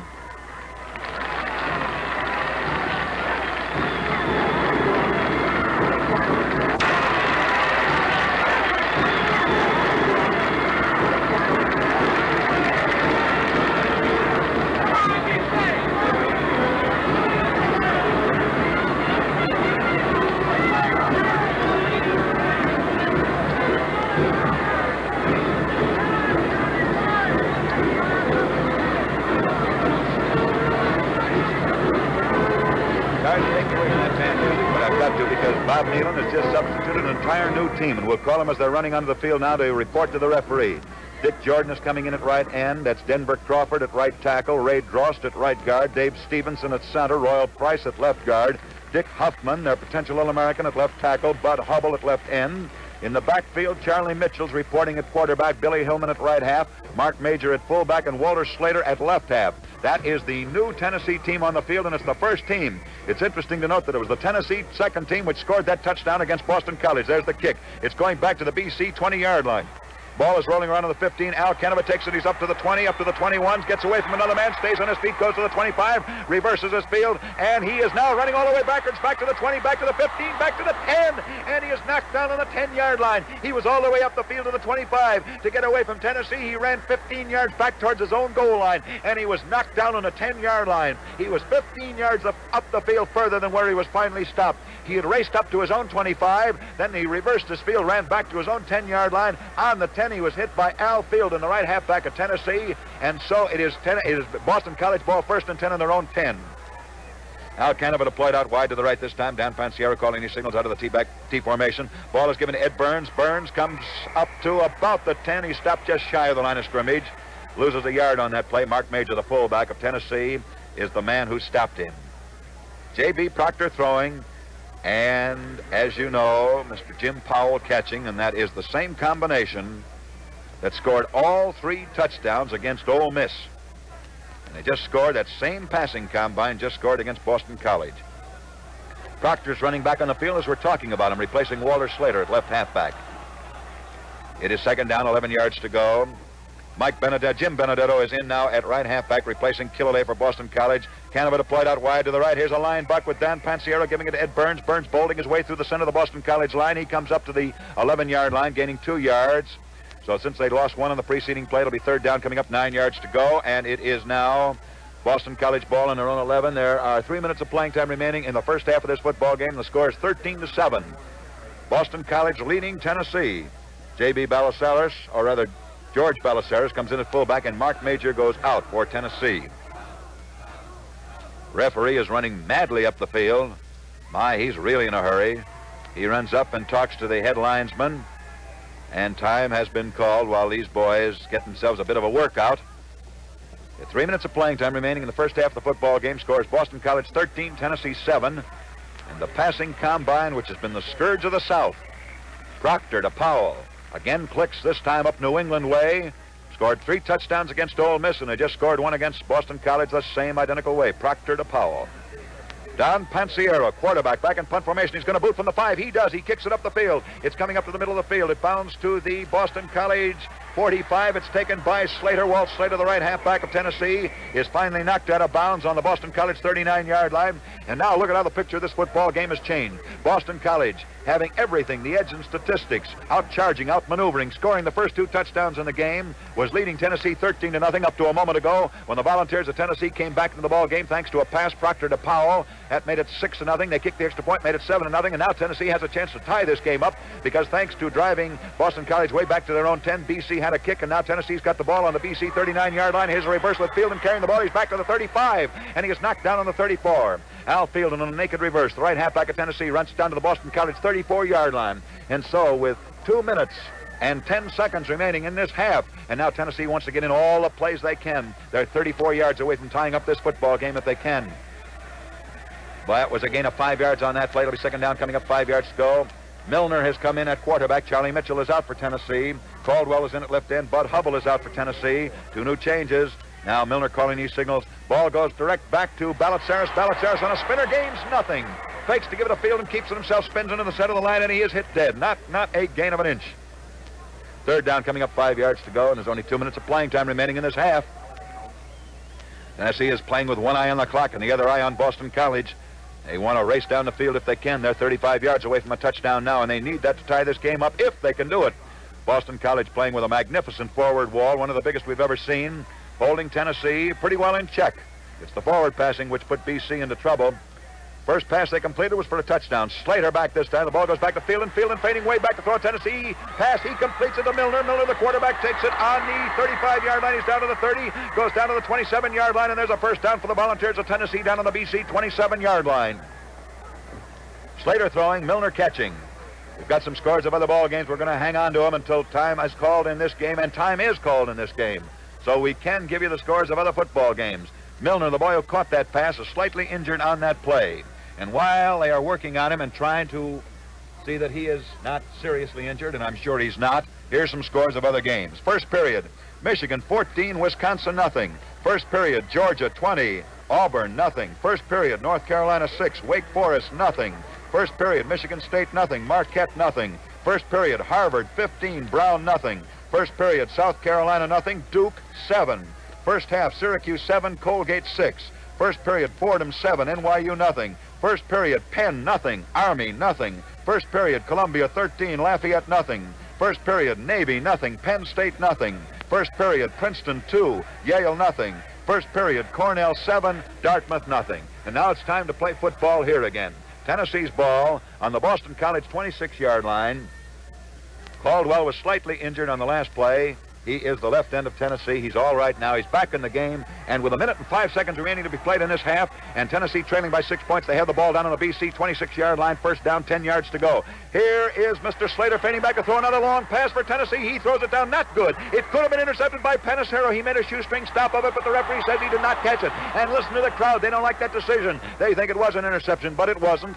He trapped it on the ground just as he caught it. You got to get it before it hits the ground or it doesn't go.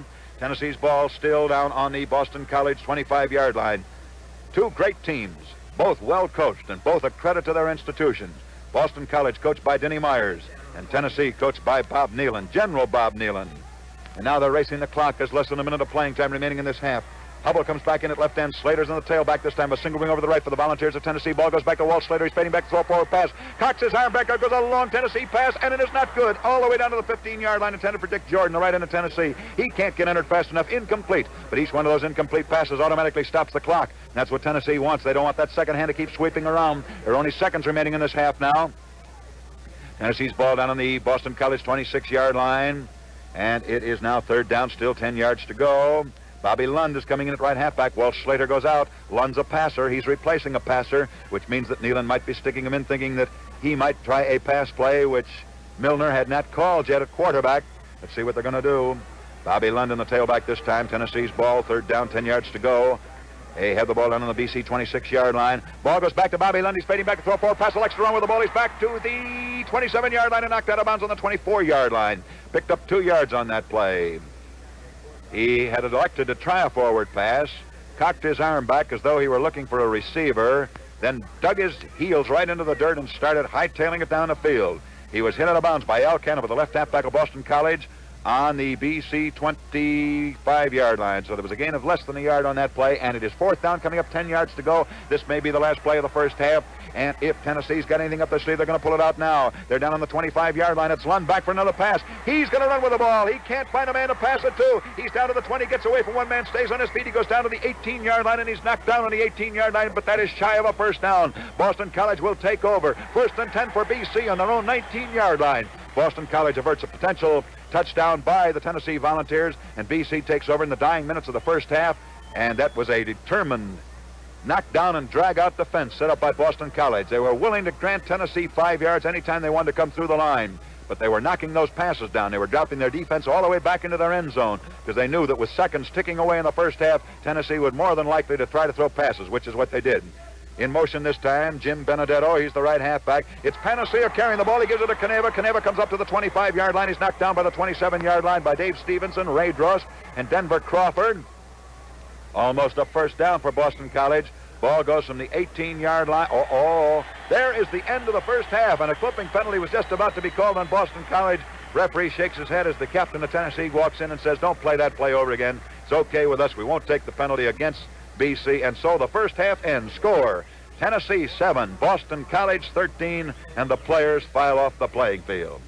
Highly exciting first half, which found Boston College going out in front and hanging on to what looked like an insurmountable lead. Insurmountable because they were not only out in front, but playing majestic football, and they seemed to have Tennessee so well scouted that nothing the Volunteers could do. The first 10 passes the Volunteers threw, all were incomplete. Well, we'll be back in a moment with a complete recap on this football game, but it's time that our stations let you know who, why, where, and when they are. So across this nation, we pause briefly for station identification. Back at Braves Field in Boston, Massachusetts, this is Bill Stern speaking. The National Broadcasting Company is sending your way today the game between Boston College and Tennessee. Each one of these two teams, fine football outfits, only defeated once, and both playing today what looks like a very stubborn, determined brand of football. The Boston College band getting ready to march on. It's just halftime now. Scores 13-7 in favor of BC. Let's listen to their band.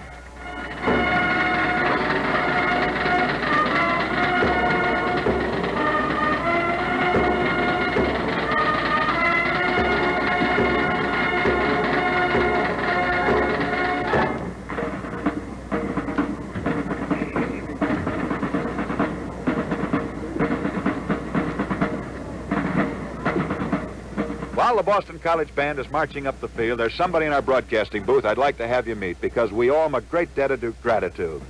Name is John Curley. He's the graduate manager of athletics at Boston College and a fine gentleman. And it's thanks to Mr. Curley and his splendid efforts that the National Broadcasting Company was allowed to come in and pick up this game and send it your way. There were a great many difficulties which he personally ironed out. And I'd like to publicly express our debt of gratitude to John Curley, graduate manager of athletics, Boston College. John, what do you think of the game? Well, it's a pretty tight game, Bill, and I'm enjoying it very much so far. I only hope our boys will be able to stop these Tennesseans. We're very proud to have you here, Bill, today, and it's a great privilege to have the National Broadcasting Company broadcast this game. Well, thank you very much, John. And now we're going down and pick up that swell band of yours, resplendent in your traditional colors, maroon and gold. So let's listen to the Boston College band as they parade at halftime from Boston, Massachusetts.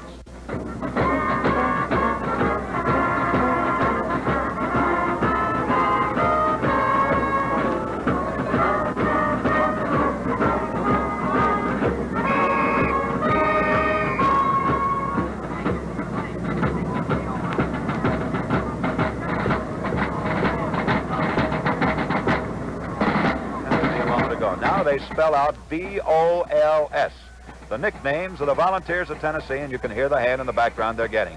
When they strike up again, we'll quiet down so you can hear them. Here they go.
College band drawn out from one 20-yard line, stretched out in thin lines spelling out B-O-L-S. Now is countermarching and forming a compact organization, and when they strike up and play again, we'll describe what they do, how they do it, and let you listen to as they do it. The band is some 80 pieces strong, dressed in the traditional colors of Boston College. It's halftime here being Boston, and it's a brilliant, sunshiny afternoon, just about as ideal a day as you could get for a football game. Again, they strike up, and again we listen.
As the Boston College Band is marching up and down the gridiron, I'd like to describe the setting in Boston. It's one of the most beautiful I've seen. To the right of this mammoth stadium, completely filled for today's game, flows the Charles River. It's blue in the sunlight. There are no clouds up overhead. Right over the rim of the stadium are some beautiful buildings, I would say 5 miles from here, but in the clear fall air you can see them distinctly. They're red brick buildings with white spires sticking into the sky. Those are the buildings of Harvard University. And exactly to the left of those buildings is Harvard Stadium, where Harvard today is playing Brown University. Still further over to the right, as we traverse around in a panorama form, we see the buildings which form MIT, Massachusetts Institute of Technology. So picture, if you will, located high up on top of Braves Field. We're actually way up on the roof, up where the lights are, which illuminate this field for night baseball. I would say some 200 feet up in the air. High up over the rim of the stadium, you can see MIT, the Charles River, and directly, diagonally across from our broadcasting booth, incidentally, is the MIT boathouse. Then beyond the boathouse come the buildings of Harvard University, and to the left of Harvard University comes Harvard Stadium. So that's the picture here. Now, the band is drawn up at attention directly in front of the Boston College rooting section, and once again, as they strike up or as they spell out something, we'll go down on the playing field and see what it's going to be. They have spelled out B-O-S, an abbreviation for Boston College. Now, once the drum major strikes up, we stop, and here they go.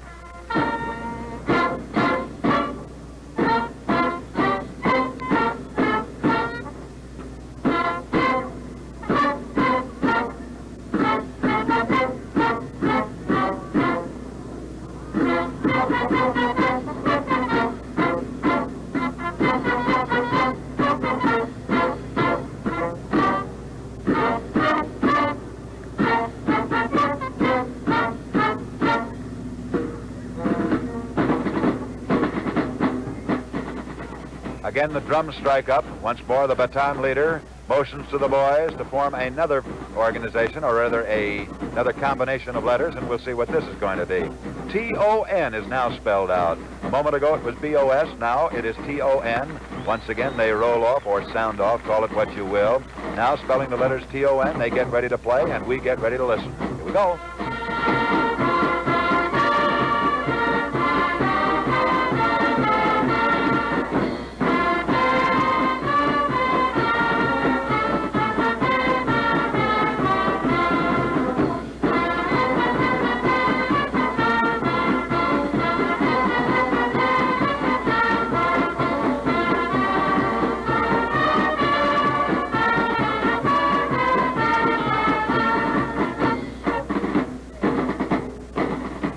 Alma band is drawn up at attention, facing the Boston Rooters. Now they're beginning to countermarch, and here comes some scores of other ball games, in case you didn't get them when we gave them to you a moment ago, or some of these are even later.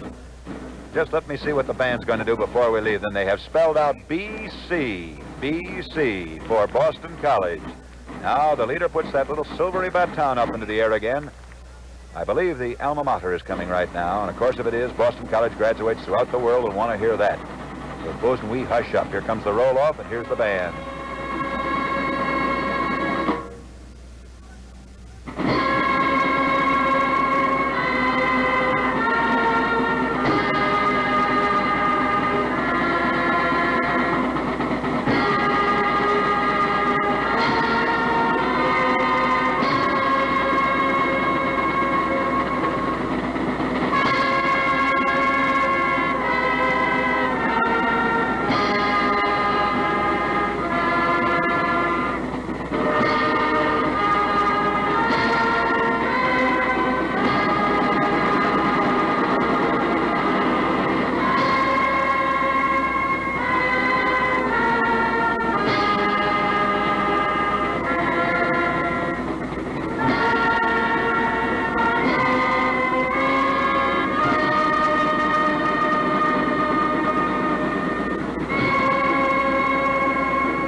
All the alumni and undergraduates of Boston College stand to their feet, take their hat, hold it over their breast, and sing as the band plays the alma mater of Boston College. All right, the band's going off the field, and here we go with the scores of other football games as played so far this afternoon.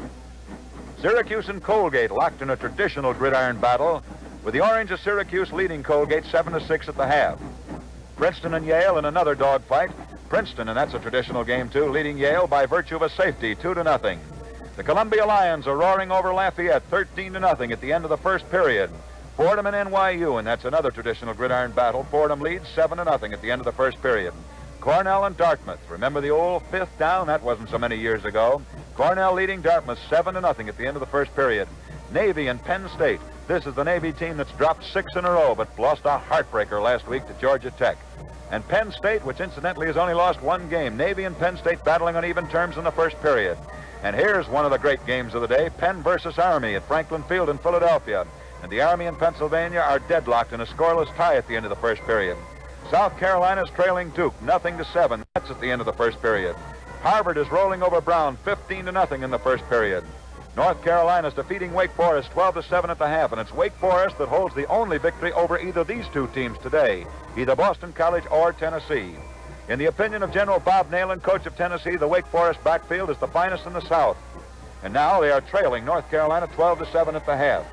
Georgia 20, Charlie Trippi and company apparently running wild against Auburn. Georgia 20, Auburn nothing at the end of the first period. Now here are the statistics on this game between Boston College and Tennessee. First downs, Tennessee made 2, Boston College made 8. Boston College tried 6 forward passes and they completed 4. Tennessee tried 13 and completed 2. And the score is 13-7 at the half in favor of Boston College. A high school band is parading and serenading the Boston College rooting section. It's the band from St. Patrick's High of Watertown, Massachusetts. Let's listen.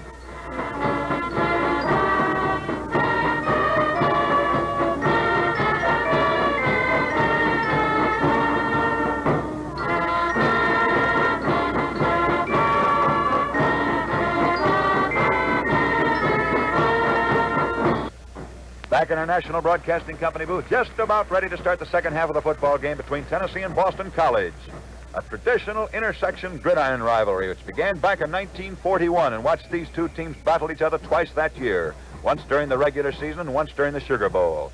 Tennessee won the first game, BC won the playoff game. It's interesting to note that Tennessee is trailing in this particular game 6-13, and yet Tennessee was behind at halftime this year against Tech, against Duke, against North Carolina, and against Ole Miss. I think I said 13-6. It should be 13-7. So against Georgia Tech, against Duke, against North Carolina, against Ole Miss, all teams that they beat Tennessee also was trailing at halftime. Now, whether history is going to repeat, again, it's hard to say. But Tennessee has won 6 football games so far this year. They have trailed at halftime in 4 of those 6, and they are trailing right now. The only game that Tennessee lost at the Wake Forest, they were tied at halftime. Boston College will receive. Incidentally, Boston College has gone to all 3 bowls. They went to the Cotton Bowl in 40, the Sugar in 41, the Orange in 43. The only bowl they have not been in, the biggest of them all, the Rose Bowl. Boston College and Tennessee getting ready to renew their rivalry, which began during the first half of this football game, for this year at least. And now it will be Boston College down defending the northern end of the playing field. The field runs north by south. Incidentally, there's enough of a breeze today to favor or not favor anybody. And Tennessee will be working up from the southern end of the playing field. Boston College versus Tennessee, and Boston College will be receiving. Tennessee will be kicking. Now the teams come back on the field, and in just a moment when they take their respective lineups, we'll call them out for you. In a moment, there isn't much point to that because neither coach has sent his team on the field. All right, here we go. First team out is Tennessee. Bud Hubbell's at left end, Dick Huffman at left tackle, Royal Price at left guard, Dave Stevenson at center, Ray Drost at right guard, Denver Crawford at right tackle, Dick Jordan at right end. Armstrong's in at quarterback, Walt Slater's in at left halfback, Billy Gold at fullback, and Billy Hillman at right halfback. That's the team that's kicking off. There goes the kick, high up into the air. Bob Palladino at fullback for Boston College takes it back on his own 10. He's up to the 15, up to the 20, gets away from another man, stays on his feet, goes to the 25, and he is knocked down on the 26-yard line. Here's the Boston College starting lineup. Papaleo at right end, Ernie Sautner at right tackle, Victor Palladino at right guard, Albert Tooney at center, Mario Gianelli at left guard, Ed King at left tackle, Chester Lipka at left end, Don Pansiera at quarterback, John Killalay at right halfback, Bob Mangini at left halfback, and Bob Palladino at fullback. Now you have the starting lineups for both teams as we begin the second half of the football game with BC out in front 13-7. Uh-oh, here comes a penalty on that last play. Apparently, Tennessee is about to be penalized for something that in the years I've been broadcasting, I have yet to see. They have 10 men on the field. That is illegal. Now an 11th man races out from the sidelines. The question as to who is going to start, J.B. Proctor, Walt Slater. And the Tennessee captain goes in and in all honesty says to the referee, we had 11 men on the field. We started Slater, we're going to put Proctor in now. So when you counted 10, one man had just run off, and they are not penalized. Don Pansiero calling these signals out of the T formation for Boston College. We start the second half of the football game. Pansiero fakes to give it to Palladino, keeps it to Mangini instead. Mangini moves up to the 29 for a gain of 2 yards on that play. From the 27 to the 29, he is hit down on the 29. It'll be 2nd and 8 for Boston College. He's hit by Bud Hubbell. Bud Hubbell is the left end of Tennessee. Now, Mark Major comes in at fullback. Billy Gould goes out. Al Fielden comes in at right halfback. Billy Hillman goes out. Those are all changes in the Tennessee backfield. Proctor goes out, and Slater comes in at left halfback. Don Pansiero calling these signals out of the T formation. He gives it a complete spinner to Mangini. Mangini lateral sit backwards. John Killalay. Killalay is thrown all the way back on the 18-yard line. A double reverse attempted in the Boston College backfield fails miserably. And BC goes all the way back. The Eagles are thrown back on their own. Let's call it, the referee's putting it down on the 21-yard line. There's a loss on that play of about 9 yards. Dick Huffman, left tackle of Tennessee. Nealon is very high on that. Huffman says he's a great offensive and defensive tackle. He certainly looked it on that play. Score is 13-7 in favor of Boston College. They now have the ball on their own 21-yard line. It is third down, 18 yards to go. Deployed way out to the right is John Killalay. We're in the third period of the football game. The third period has just begun. There are 13 minutes of playing time remaining in this period. Here's a quick shovel pass handed off by Bob Mangini. Mangini comes from the 20 up to the 25, and he's knocked down on the 27. He's knocked down by Royal Price and by Dick Huffman. Walt Slater, left halfback of Tennessee, coming racing up to assist on that tackle. And that makes it now 4th down, and let's call it 11 yards to go. Again, 7 yards on that play, as Boston College is battling Tennessee, and Boston College, the Eagles, are leading the Volunteers 13-7. Don Pansiero, the quarterback, is standing all the way back on the Eagles' 19-yard line. He's going to boot from the 20. He kicks it. Got a little time to get it away. They give him wonderful protection. Waiting to take it is Walt Slater. He takes it back on the Tennessee 35. He's up to the 40, and that's all he's up to, down to the 40-yard line. And he is hit by Ernie Sauter, the right tackle, and by Mario Gianelli, the left guard of Boston College. There's a gain on that play after he received the ball of about 4 yards on the run back by Walt Slater. He had started up the field, and he was hit very hard by Sautner, the right tackle of BC. Eagles onto the defensive with a 6-man defensive line. 3 men backing up that line and 2 semi-safety men. Here comes Tennessee's ball, 1st and 10. The Volunteers are trailing by 6 points. Slater's in the tailback this time. Mark Major's in the fullback spot, waiting for that pass from center. Ball goes right back to Mark Major. Major with his head down drives into the center of the line. He may have picked up a yard to 2 yards, but that's all. Mark Major with his head down finds a wedge, thrusts his shoulders through, and then powers his way on up the field for an additional yard after he found a bit of an opening right through the center of the Tennessee line. Mario Gianelli, the left guard of Boston College. Somebody should have taken out on that play, but nobody got as the man has stopped the play. 2nd and 9, Tennessee's ball on their own 43. Charlie Mitchell comes in at quarterback. Jack Armstrong goes out. Single wing over the right this time. A balance line has a change. They were using an unbalanced line the first half. They switched over to a balance line. A spinner. Major to Fieldin going around the short side of the line, and he is dropped for a 5-yard loss. He's dropped back on the 39. Mark Major takes a direct pass from center. Spins around, gives it to Al Fieldin. Al Fieldin, the right halfback, is thrown back on the 37-yard line for a 5-yard loss on that play. He's dropped by Ernie Stautner, Stautner, Stautner, the right tackle of Boston College, who's playing brilliant defensive football.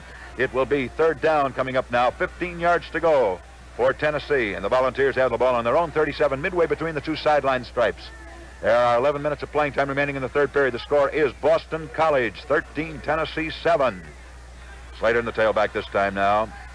Waiting for that pass from center. Ball goes back to Walt Slater. He's fading back to throw a Tennessee pass. It's completed up to the 45-yard line. Caught on the 45 by Bud Hubble, who's hit down immediately by Albert Toomey. Albert Toomey, the roving center of Boston College, hits him down. There's a gain of about 8 yards on that play. It will be 4th down coming up now. And let's call it, a good 7 yards still to gain. Remember, they had 15 to gain a minute ago, and they picked up 8, so they've still got 7. It is 4th and 7, Tennessee's ball, and back in a punt formation goes Walter Slater. Back in a safety position for Boston College goes John Killalay. He is standing back on the Eagles' 11-yard line. Mr. Slater will be booting from the Tennessee 35-yard line. Waiting for that pass from center. It hasn't materialized as yet. Tennessee's in a defensive, or rather offensive kick formation. There's the kick way up in the air.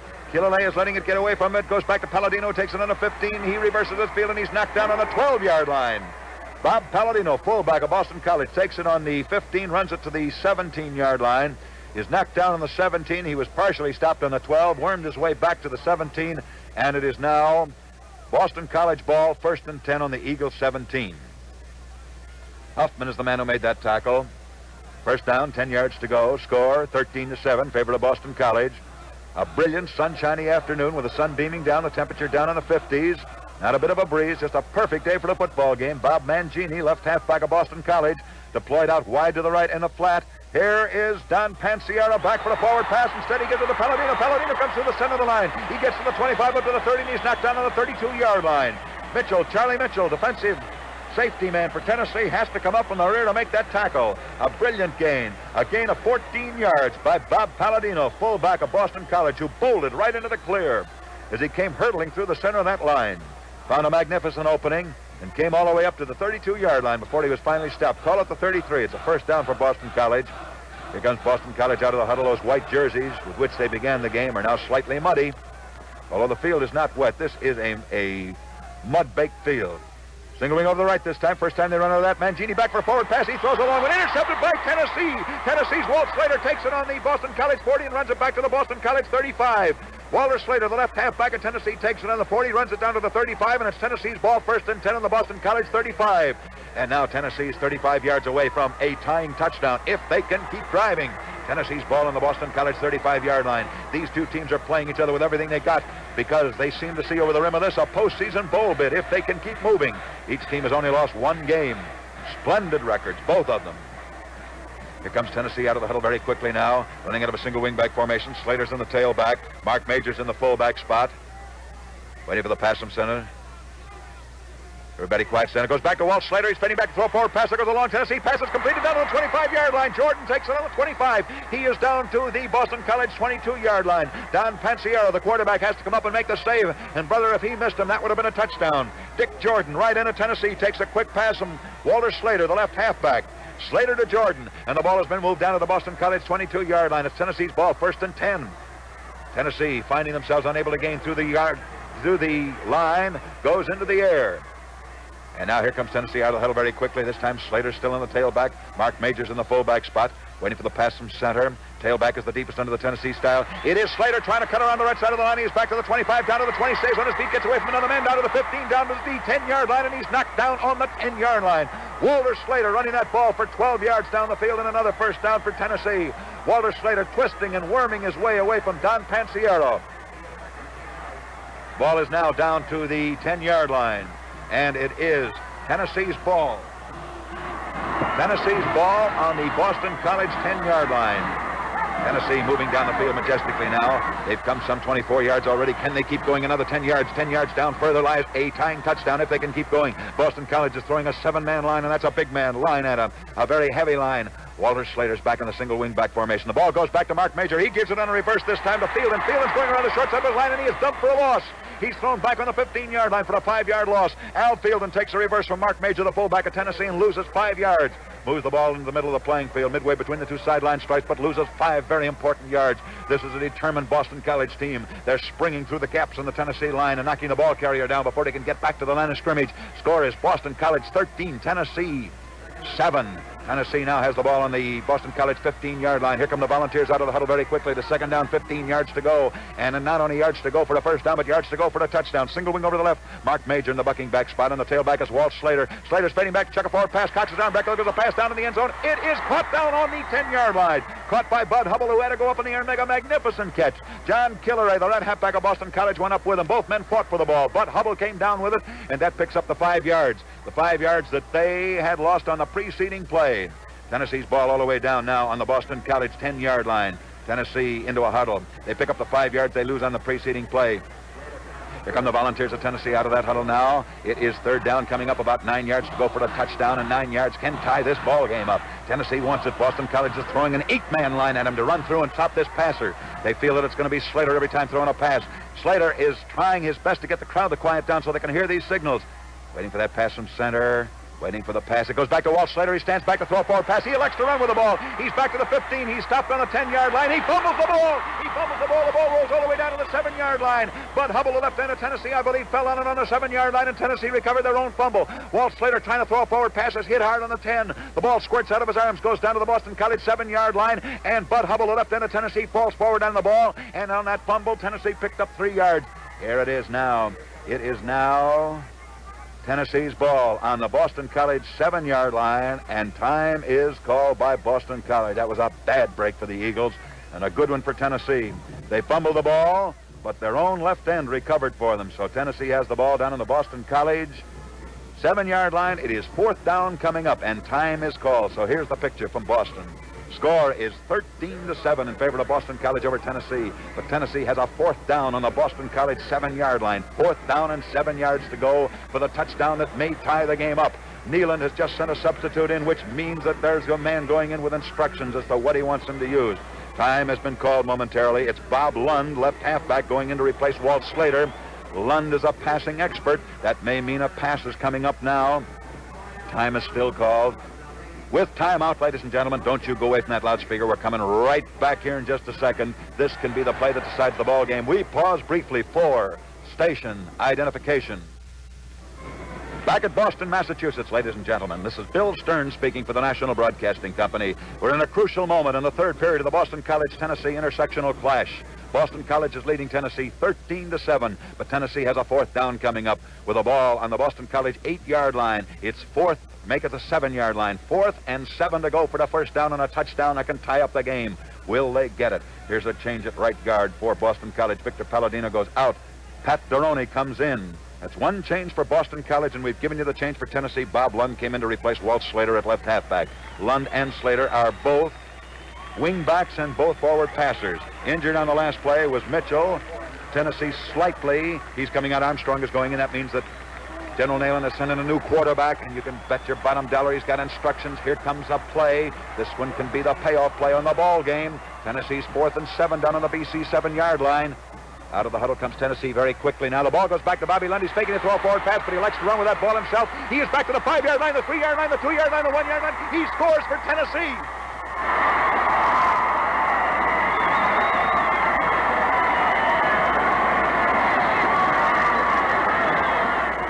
Bobby Lund, left halfback of Tennessee, sent in with definite instructions as to what to do. Faked to throw a forward pass, never did throw that forward pass.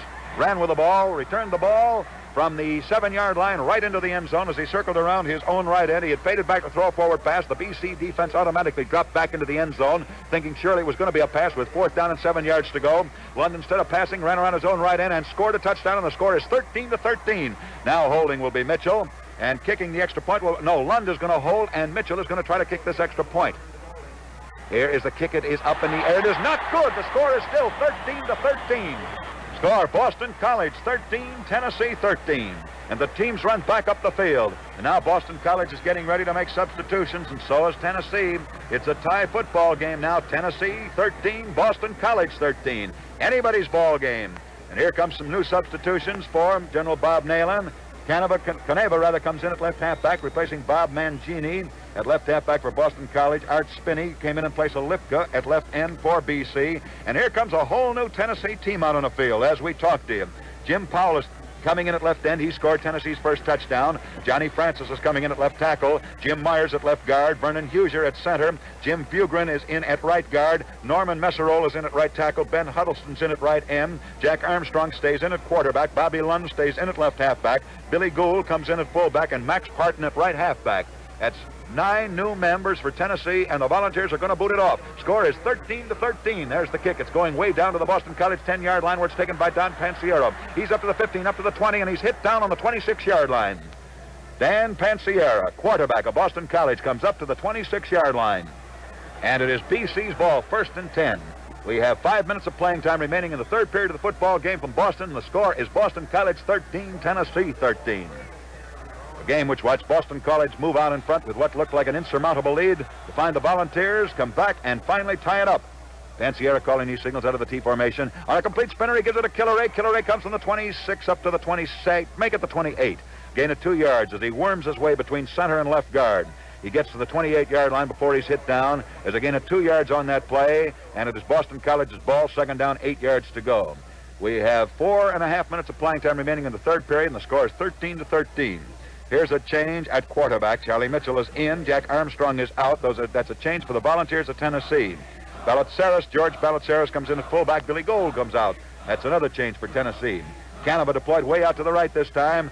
If Palladino carries the ball, he's up to the 30, stays on his feet, gets to the 35, almost reels off a first down for Boston College as he hurdles his way through the center of the Boston College line. It is almost a first down. They may bring the line sticks in to measure this. Looks like it misses it by about 1 yard. So Tennessee has their second team on the field, but let me tell you, in case you think Mr. Nealand is taking it easy, this is the team that scored the first touchdown that put the Volunteers back into the football game. Milner comes in at quarterback. Mitchell goes out for Tennessee. That's another change. That's 3 plays in a row that Bob Nealand has replaced his quarterback. Now it is Boston College ball on their own 36-yard line. They are not going to bring in the line sticks. They were for a moment. They called the captain in instead and said, look, it isn't even close. It is a Tennessee penalty on that last play, which was not taken by Boston College. In other words, Tennessee was offside on the last play, but Boston College would rather have that 8-yard gain. Art Canova way out to the right this time. Right through the center of the line, hurdles John Killeray. I think he just about made enough for the first down. He was knocked backwards all the way back to the 35-yard line, but however, his body had bulleted forward up to the 39-yard line where he was hit and rudely ejected back to the 35. Depends upon where the referee rules the forward motion and stop. Looks like BC was detected holding on that last play, which will cost the Eagles 15 yards, and there it goes. The penalty is being paced off from the Boston College 39-yard line. It goes all the way back to the Boston College 24-yard line, the ball does. That's a penalty of 15 yards called on Boston College for clipping. Make it holding, not clipping. So it is Boston College's ball.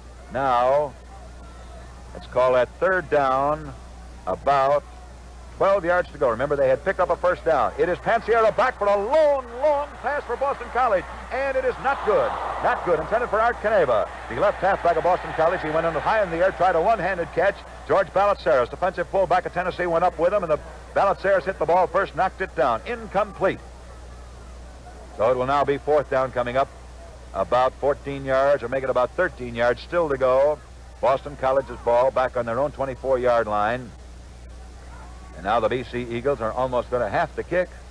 Score is 13-13. Boston College 13, Tennessee 13. Back in safety position is Al Fielden, the right halfback of Tennessee. And Dan Pansiero is going to boot from his own 15. He kicks it up the field. Waiting to take it is Bobby Lund. Lund takes it on the Tennessee 40-yard line. He's up to the 45, racing diagonally across on the 45-yard stripe. He comes down the field. He's hit on the 50-yard line, and he's knocked out of bounds on the Boston College 49-yard line. John Killeray, right halfback of Boston College, knocks him out. And so the Volunteers of Tennessee, a team that at one time was trailing by 13 points, now have tied the game up and have the ball in BC territory. It's Tennessee's ball, 1st and 10 on the Boston College 49-yard line. And time is called by Boston College. Time is called. As John Kilray of Boston College has played a magnificent game.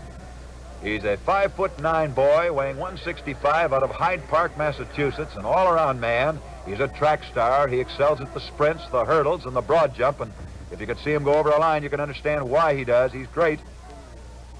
Just as we're telling how great he is, he's pulled out of the ball game. Maybe his coach doesn't agree, but he certainly has done wonderfully this afternoon. And Jim Benedetto comes in his place. With timeout, here are some scores of other football games which have come into the booth since the last scores which we gave you. So let's get over these scores right now. Third period, Colgate 19, Syracuse 7. First half, Michigan 14, Wisconsin nothing. First half, Army 13, Pennsylvania nothing. Army's beginning to roll over Penn. First half, Duke 27, South Carolina nothing. First half, Cornell 21, Dartmouth nothing. First half, Penn State 12, Navy nothing. Navy taking it on the chin again. First half, Fordham 21, NYU 13. First half, Columbia 33, Lafayette nothing. First half, Harvard 22, Brown nothing. First half, Georgia 27, Auburn nothing. First half, Michigan State nothing, Marquette nothing. First half, Princeton 2, Yale 10. Yale's come from behind to lead in that game. Well, here we better pay attention to this football game right now. It is Tennessee's ball. Tennessee's carrying the ball this time. Bobby Lund fades back for a forward pass. He can't get the pass away. He's being trapped behind the line of scrimmage, and he's dropped back on his own 49-yard line for a loss of 2 yards on that play. Loss of 2 yards on that play as Tennessee's Bobby Lund tries to pass and can't get it away. And where Tennessee had the ball, 1st and 10 on the Boston College 49, it is now 2nd and 12 on the Tennessee 49. And we have 3 minutes of playing time. Uh-oh. Going to have a penalty. Let's see who it's against. Looks like it's going to be against Tennessee. Looks like a pushing penalty. That's illegal use of hands. However, both of these teams were detected doing illegal things. Here it is. BC was detected holding on the last play. Tennessee was detected pushing on the last play. So what the referee does, just signal for both penalties and then wave them off. One 15-yard penalty offsets the other. So now Tennessee's ball on their own 49-yard line. And they lost 2 yards, lost about, a little better than 2 yards on that play. Lost about 3 yards, so it'll be 2nd down, 13 yards to go.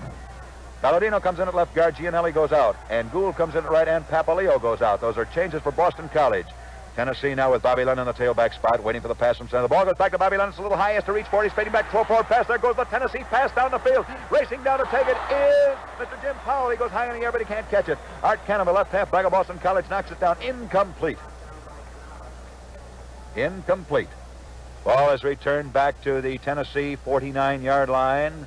In the possession of the Volunteers of Tennessee, it is 13-13. We have 3 minutes of playing time remaining in the third period.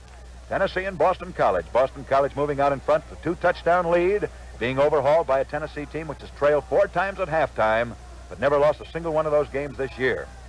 Now Bobby Lund back for another pass for Tennessee, fades back, cocks his arm back, there goes the Tennessee pass, and it's completed down to the Boston College 43-yard line. The ball squirts out of the receiver's hand at the 43, and the referee rules he didn't have possession of it long enough to get a completed pass. It was Milner, Lund to Milner.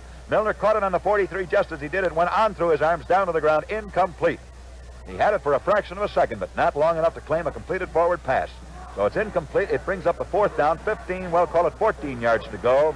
It is Tennessee's ball on their own 49-yard line, and back in safety position for Boston College goes Art Canova, the left halfback, and back in the punt formation goes Bobby Lund, the left halfback of Tennessee. He is standing all the way back on his own 36-yard line now, waiting for the pass from center. He just got that one away. It was almost blocked. It's up in the air. Waiting to take it now is Mr. Art Canova, but he lets it go out of bounds, and that goes out of bounds on the Boston College 9-yard line. Very, very nice kick. A beautiful kick. Goes out of bounds on the Boston College 9-yard line, and it is now Boston College ball, 1st and 10 on their own 9. Boston College playing with a terrifically large line. The crowd's getting a little bit out of hand now. They're beginning to swarm down on the sidelines and obliterate the sideline markers. Police are doing their best to keep them in check, but there's intense feeling here in this intersectional grid battle. Di Benedetto out, way out to the right this time. Jim Benedetto carrying the ball on a quick shovel pass with Bob Palladino. He's back to the 5, up to the 10, and he's knocked down on the 12. as he moves from the 9 up to the 12-yard line for a 3-yard gain. He took a shovel pass. Pansiero handed it off to Bob Palladino, and you must give Boston College credit for being willing to gamble. There's a shovel pass passed deep down in their own territory. Actually, the ball was thrown 7 yards away from their own goal line. When you start flipping the ball around back there, you're gambling with fate. Calling defensive signals, Vernon Huser, center of Tennessee. Tennessee's throwing a 6-man line at him. 2 men backing up that line, two wing backs and 2 semi-safety. T formation for Boston College, right down behind that center. Pansiero waiting for the pass from center. He gives it on reverse to Art Canova. Canova goes over the left side of the line. He gets up to the 15-yard line, picking up an additional 2 yards, and he is knocked down by Jim Nayers, left guard of Tennessee, who brings him down on the 15. There's about 2 minutes of playing time remaining in the third period of this football game. And the ball is resting on the Boston College 15-yard line. Boston College ball on their own 15-yard line now. Time is back in. Second hand is taken away. Boston College was leading 13-0. The game is all tied up 13-13. Don Pansiero calling these signals. Put in quarterback. Takes to give the ball to Palladino, gives it to Benedetto. Benedetto comes across the 15, gets up to the 18-yard line, and that's awful close to a first down. Looks like he missed it by about 2 feet. They bring the line sticks in to see whether he did or did not make a first down for Boston College. Very close to it. They're going to bring in the line sticks and measure this now. Head linesman trotting on the field with the line sticks. It's Harlan Mote. They're going to bring the sticks in now to see whether BC did or did not make it. We'll let you decide for yourself. If you hear a terrific roar go up, you'll know they made it. If you don't hear one go up, you'll know they missed it. Now listen, see what happens.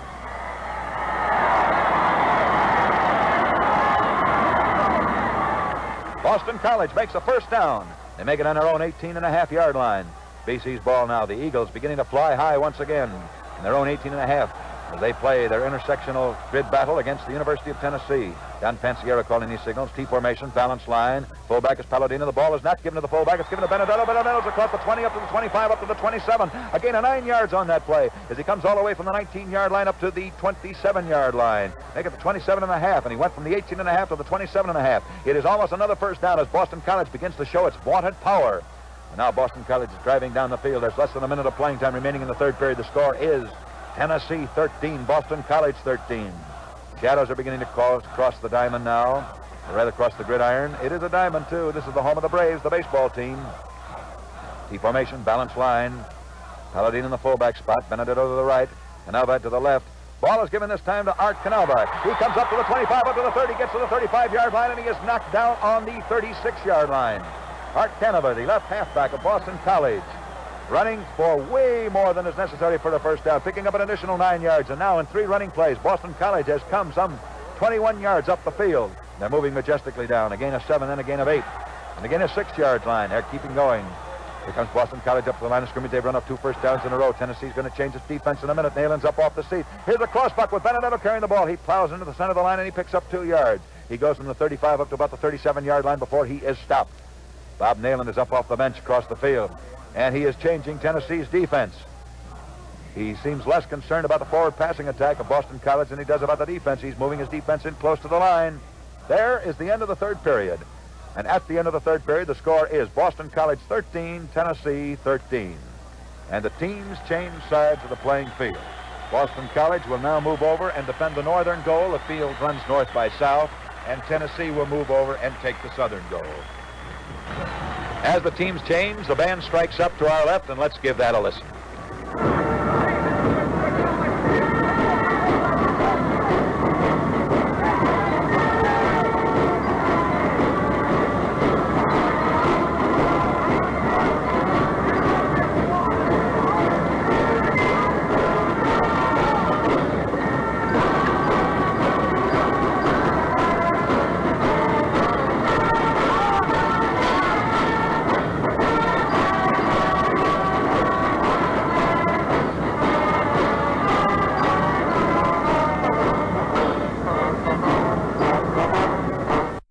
International Broadcasting Company booth is prepared to start the 4th and final period of the football game between Tennessee and Boston College, which finds the Volunteers from Tennessee and the Eagles from Boston College all knotted up 13-13. It's Boston College ball on their own 37-yard line, second down, 9 yards to go. Here's a crossbuck with Kennedy carrying the ball. He's up to the 40, up to the 45, and he's knocked down on his own 45-yard line. Ran it up to the 46. He went in to replace Bob Mangini not too long ago. And he's really running the ball down the field. It's BC on the march now. They began on their own 20. They've come up to their own 47. They've run off 3 first downs in a row. Art Canavi, the left halfback of Boston College, doing most of the ball carrying. Art Canavi, a very brilliant 185-pounder. And he squirms off tackle or inside a guard. Ball is given on a crossbuck this time to Dan Pansiero. Pansiero fades back for the forward pass, and he's trapped all the way back on his own 35-yard line. He never does get rid of the ball. Don Pansiero takes the ball from Bob Palladino, never gets rid of it, and he's thrown for about, well, let's call that a 7-yard loss. Tennessee's defense is different. It's a 5-man line. Huffman comes in. Mike Huffman at left tackle for Tennessee. Billy Gold goes in at fullback. Mark Major goes out also for Tennessee. 13-13 is the score. Benedetto is in at right halfback for Boston College. Left halfback is Art Caneva. Caneva's in motion this time. Running out to left. Laterally deployed. Don Pansiero calling these signals as Pansiero's played a beautiful game. He's back for the forward pass for Boston College. He can't get rid of the ball either. And he is being swarmed under. He finally throws a lateral. A lateral is completed out to the 25-yard line. Bob Palladino takes it on the 25, gets back to the 30, and there's a loss of 5 yards on that play. Don Pansiero was trapped all the way back on his own 22-yard line. 5 yards behind the line of scrimmage. He laterals out to Bob Palladino. Palladino can't pick up any yardage even though the lateral is completed. And there is still a loss of an additional 5 yards on that play. The ball has been returned all the way back to the Boston College 30-yard line. It will now be third down coming up. And let's call that 20. Oh, I'd call that a good 25 yards to go. Maybe even more than that. 26 yards to go. Boston College coming out of the huddle very quickly. 3rd and 26. Pansiero calling these signals. He fakes to give it to Caneva, does give it to Caneva this time. After faking it the first on a spinner, he spins completely around and hands it to Art. Art bulls his way from the 30 to the 35 for the 5-yard gain. That'll bring up the 4th down and leave 20 yards still shy of a first down. So that means that Boston College has got to go back into punt formation, and sensing that very thing for Tennessee, dropping back into safety position, is Bobby Lund, who just came in at left halfback, replacing Walt Slater. Eagles now with a 4th down and 20 yards to go on their own 35-yard line. Shake Don Pansiero, their very able quarterback, who has not been out of this ball game this afternoon. Back in the punt formation, he boots from his own 30-yard line. He kicks it up the field, waiting to take it is Bobby Lund. He takes it on the Tennessee 30. He's back to the 33, up to the 35, gets away from one man. Gets to the 39-yard line, and he's knocked down on the 39 by Mario Gianelli and by Ed King, left tackle and left guard respectively. The National Broadcasting Company sending across this nation the intersectional grid clash between Tennessee and Boston College. They're battling to a 13-13 tie at Boston at the moment. Here comes Tennessee out of the huddle very quickly now. They have been trailing at halftime as they were in this game 4 times, but each one of those 4 times this year watched them come through in the second half to win. Will they do it this time? They've tied the game up. Here is Bobby Lund faking to throw a forward pass, electing to run with the ball, and he hurdles his way through the center of the line, packing all 180 yards, or rather 180 pounds, right into a hole in the center. He moved from about the 39 up to the 41 for a gain of 2 yards on that play to make it 2nd and 8.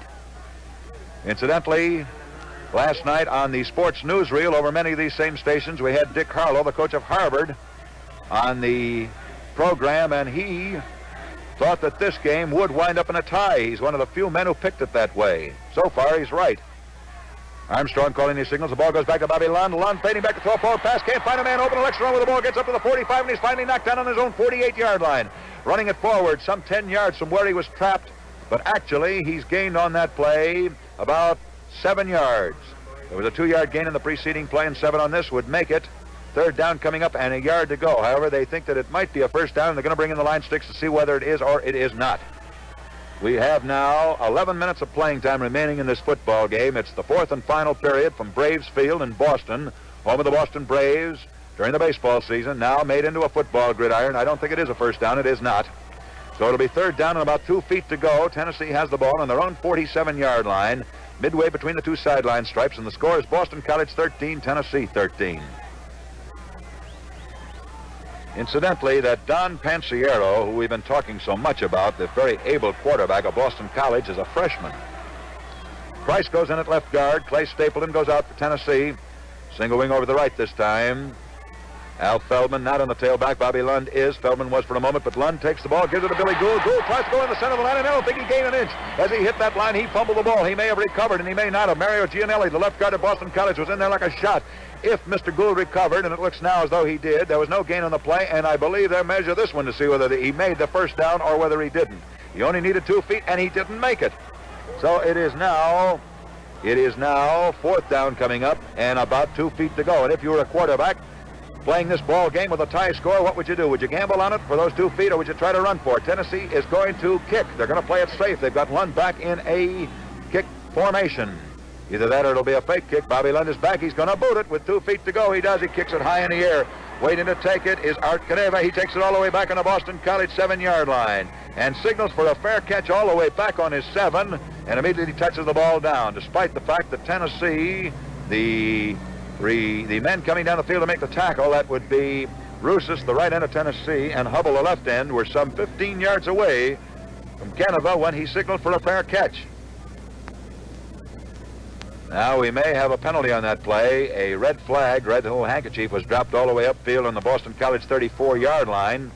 We've had no indication as yet as to what the penalty is for or whom it's against, but the play could be recalled to that point, and we'll see who it's on and whether it's accepted or declined. A very, very fine kick by Tennessee has at the moment Boston College all the way back on their own 7-yard line, thanks to the fact that Art Caneva signaled for a fair catch and caught it back there. Now let's see exactly what happened. We've had no signal yet as to what that penalty was, and until we get one, we can't read the ref's mind.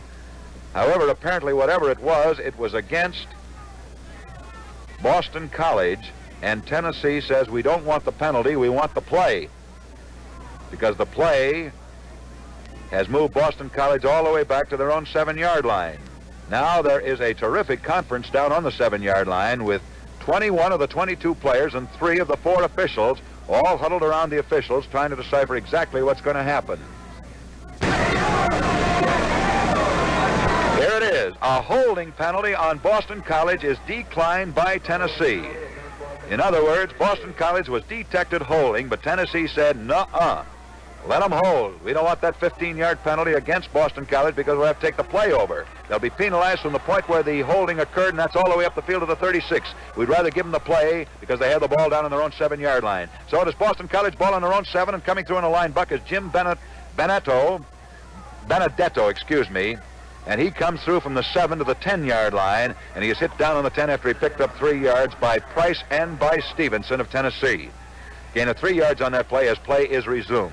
It's Boston College ball on their own 10-yard line, second down, 7 yards to go, and the score is Boston College 13, Tennessee 13. There are 10 minutes of playing time. Drust is coming at right guard. Bugren has gone out for Tennessee. Caneva's in the tailback this time, waiting for that pass from center. Remember, Boston College generally runs out of a tee. It's a line buck with Palladino carrying the ball, and he is smothered as he gets up to the 11-yard line. Russis, Messerol, Drust, and Stevenson, and Price of Tennessee are in there to stop him. Score is 13-13. We're in the 4th and final period, and Boston College has the ball now on their own, let's call it the 13-yard line. It'll be third down coming up, about 5 yards to go for a first down, and BC, the Eagles, come out of the huddle very quickly now. It's a very heavy team. Pansiero still calling signals out of a T formation. Nobody in motion on this play. Pansiero gives it on a cross buck to Palladino. Palladino to Canevi. Canevi comes up to the 15, and he's knocked down just shy of the 15-yard line. He may have gained 2 yards on that play. Stevenson, Dave Stevenson, the roving center of Tennessee, is the man who knocked him down, brought him down on the 14-yard line. So it'll bring up the 4th down, still leave 5 yards to gain, and Jim Powell comes in at left end, replacing Hubble for Tennessee. Powell is the man who scored the touchdown. So it is 4th down now, Boston College ball on their own 14-yard line. The 3 backs on Boston College, incidentally, are freshmen. 3 of the 4 backs in that backfield: Panacea, Canova, and Palladino. Benedetto is a senior. So you have 3 men in that backfield for BC are freshmen, and 1 is a senior. Score is 13-13, and time has been called. Here's some more football scores with timeout. Score at the end of the 3rd period: Penn State 12, Navy 7. Final score: Colgate 25, Syracuse 7. 3rd period: Yale 17, Princeton 2. Princeton was leading in that game 2-0. 1st period: Kentucky 7, West Virginia 0.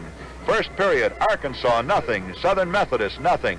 That's an interesting score because Barnhill is now the coach of Arkansas. Johnny Barnhill, last year he coached Tennessee, the team we're broadcasting today.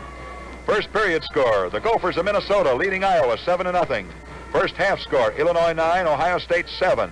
1st period score: Nebraska 6, Iowa State 0. 1st period: Notre Dame 7, Northwestern 0. 1st period: Alabama 0, Vanderbilt 0. First period, Notre Dame 7. I think we gave you this, Northwestern nothing. First period, Texas Christian nothing, Texas nothing. First half, Georgia Tech 21, Tulane 7. Here's some more. At the end of the third period, Fordham 21, NYU 19, in what must be a very exciting game. Score at the end of the third period, Cornell 21, Dartmouth 7. Here's one more. Score at the end of the third period, Columbia 33, Lafayette nothing. Now time to get back to this football game. Punt formation.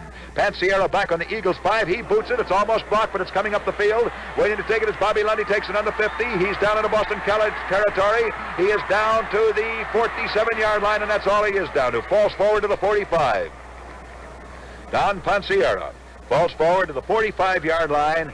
It is a beautiful kick by Pansiera to Bobby Lund. Lund falls forward to the 45, and it is 1st and 10 for Tennessee on the Boston College 45. So Tennessee, after being completely outplayed in the first half of this football game, out almost everything, outcharged, outpassed, outrun, outscored, now has been dominating this game in the second half. I don't know what General Nealon said to him at halftime, but I'd like to take a guess that he said something that woke him up. It is 1st and 10 for Tennessee, and the Volunteers have the ball on the Boston College 45. Milner goes in at quarterback. Jack Armstrong comes out. We have 8 minutes of playing time remaining in the fourth and final period, and the score is Tennessee 13, Boston College 13. John Fury goes in at right tackle. Angelo Sisti comes out. That's for Boston College. Time is still called. It'll be back in the game in just a moment. Incidentally, with timeout, I'd like to pay a little tribute to Red Schultes, our engineer. Last week on the Army-Notre Dame game, he did something I've never seen done before. Made a one-man pickup. We were very cramped for booth space, and he had to do a tremendous job. It's quite a problem picking up not only the announcer, that's comparatively simple, but the band music from all over the stadium. And generally, many engineers and parabolic microphones are employed in a broadcast. Last week, because of our cramped condition, Red did it by himself and did a splendid job. All right, Tennessee's ball. Single wing over to the left this time. And the tailback is Bob Lund. Bob Lund's faking to carry the ball, elects to pass with it, and then can't get it away and tries to run with it. Gets back to the line of scrimmage and is knocked down. Bobby Lund faking to give it away, then faking to pass it. Fakes on both counts and finally runs with it himself, moves back to the line of scrimmage, picks up one additional yard, returns it to the Boston College 44, and he is knocked down. Tennessee out of the line, or rather out of the huddle. They are huddling back on their own 45. The ball is... Line of scrimmage is down on the Boston College 44-yard line. There are 8 minutes and 30 seconds of playing time remaining in this football game. Make it 8:20. London, the tailback of a single wing over the right. Tennessee uses a balanced line. Occasionally, they shift both guards over. It's Lund back for a pass. There goes a Tennessee pass. It's thrown out on the flat, completed to Jim Powell. Powell takes it down on the Boston College 40 and runs to the 37 before he's hit down by Toomey, the roving center of Boston College. Gain on that play of 6 yards.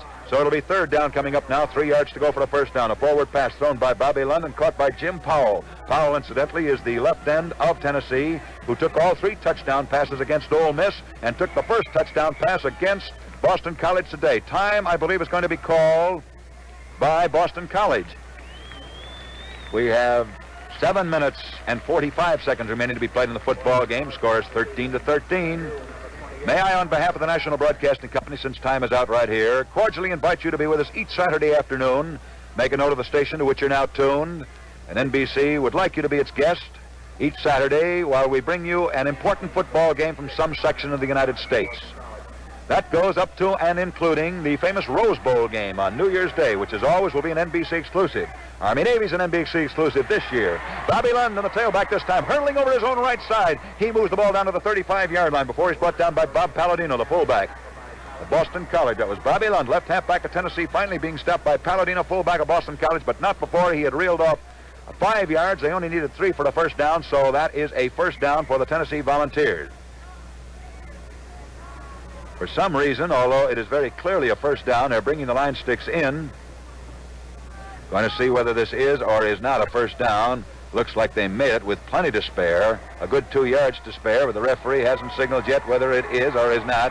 Now he sees that it is a first down, so it's Tennessee's ball, 1st and 10 on the Boston College 35-yard line. Tennessee goes back into a huddle very quickly now. This is their golden opportunity to pull themselves up by their own bootstraps. They were trailing by 13 points Boston College digging in, saying, "You won't do it." Tennessee saying, "We will too." Here they go. Both come out of the scrimmage. Very little talking in this football game. These lines have hardly spoken to each other. J.B. Proctor is in at left halfback. He's the passing wizard who threw that first pass that they completed for a touchdown. Proctor breaks into the clear at the 35, gets down to the 30-yard line, and goes all the way to the 27-yard line before he's knocked down. J.B. Proctor, left halfback of Tennessee, with Max Parton running interference for him, bolts his way down to the Boston College 27-yard line, and now Boston College must dig in to stop Tennessee if they can. Score is 13-13, but Tennessee, who was trailing by 13 points, has pulled up on even terms and now has the ball down on the Boston College 27-yard line. It is second down, 2 yards to go for another first down. Single wing back formation. This time, Bob Nealon's team does move its guards over on the strong side, the right. J.B. Proctor's in the tailback. He's fading back to throw a forward pass. He looks for Powell, finds him, and throws it over his head. J.B. Powell, his teammate, and the man he's completed all these passes for touchdowns, is racing down the field to get that one, but he can't get it. It goes over his head, incomplete. First time out, we'll have another station break. Game is reaching from Braves Field in Boston. Score is 13-13, but time isn't out, so he can't pause right now. There are 6 minutes of playing time remaining in this football game, and it is very much anybody's game. Bernie Lanou comes in at right halfback, and Jim Benedetto goes out. That's for Boston College. J.B. Proctor's in the tailback again for Tennessee. Proctor's faking the pass. He's electing to run with the ball. He gets down to the 25-yard line. Almost makes a first down. He may or may not have made it. He does make a first down for Tennessee, and he makes it down on the Boston College 24-yard line. And the Volunteers are moving majestically down the field now, if they can keep their attack working. Nealon is so excited, he's up off the bench on each play. He rises instinctively and then sinks back into his seat as the play evaporates into thin air. Bob Nealon, coach of Tennessee. Well, he might be. This victory means a great deal if he can get it. J.B. Proctor in the tailback now. Boston College determined he won't get it. Ball goes back to Proctor. He's fading back to throw a pass for Tennessee. He throws it. It's completed down to the 22 to Milner, the quarterback. Milner takes it on the 20. He's down to the 14-yard line, and he's knocked out of bounds on the 14 by Don Pansiero. Milner, quarterback of Tennessee, takes a pass from J.B. Proctor. Entire Boston College team was going over to the right to cover Powell. Powell is generally the passing partner of J.B. Proctor, but in this case, he was merely used to draw the Boston College team to the right, and the pass went to the left. Referee says that Milner stepped out of bounds on the 15-yard line, so the ball has now been returned down to the 15-yard line. It is second down coming up, 1 yard to go. Tennessee's ball, 1 yard to go for the first down. Tennessee's ball on the Boston College 15-yard line, and Tennessee is working its way down the field if they can keep moving. Proctor in the tailback of a single wing over to the right. Ball goes back to Proctor. He fakes to throw a pass. He elects to run with the ball. He's down to the 10-yard line, down to the 8-yard line, and he's knocked down on the 6-yard line. J.B. Proctor, left halfback of Tennessee, faking to pass. The Boston College defense is too deep to come up and stop him as he gets into open through the line. The secondary has to come way up from the goal line to hit him down, and they bring him down on the 6-yard line. In other words, Proctor, seeing that defense was playing too deep, elected to run rather than pass. And it is now Tennessee's ball with a first down on the Boston College 6-yard line. And this is the team that looked completely outclassed in the first period. In the first half, here comes Tennessee out of the huddle very quickly. Now it's still Proctor in the tailback of a single wing over to the right. Ball goes back to Proctor. He's cutting over the right side of his line. He's down to the 5, the 4, and he's knocked down on the 4-yard line. J.B. Proctor, left halfback of Tennessee. Didn't even fake a pass that time. He started out at what looked like a wide sweeping end run, then cut back on a dime and handed Boston College 8 cents and change. He turned so sharply. He spun away from 2 tacklers, got away on the 5, and picked up 1 yard as he went down to the 4-yard line. It will be now second down coming up, 4 yards to go for the touchdown. Tennessee's ball, and Boston College, I believe, is going to be asking for timeout. Let's see whether they do or whether they don't. Volunteers have only been undefeated and unscored upon during the regular season, I believe, once in 39. That was the only team in Tennessee history. Here comes Tennessee out of the huddle very quickly now. It is second down, 4 yards to go for a touchdown. This could be the winning touchdown in this ball game. It may not be because there's 5 minutes of playing time remaining. It's J.B. Proctor carrying the ball. He's down to the 3, and he is knocked down on the 3-yard line by Albert Toomey, the roving center of Boston College, who came viciously up from the goal line to make that tackle.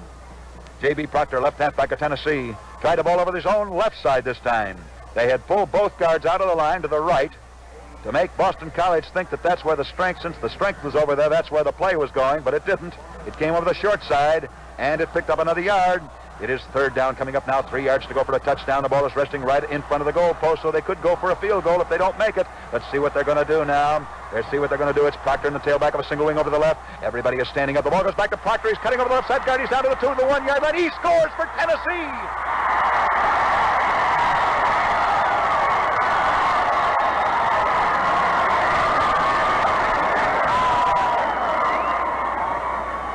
Volunteers of Tennessee have gone out in front 19-13. J.B. Proctor, who carried that ball on every single play, 5 plays in a row. When he wasn't carrying it, he was passing it. Now let's see whether Tennessee makes this extra point good. Milner is going to hold. Mitchell is going to kick it. Let's see exactly what's going to happen. 2 quarterbacks in now, Milner and Mitchell. Let's see what they're going to do. There's the pass from center. The kick is up in the air. It's good.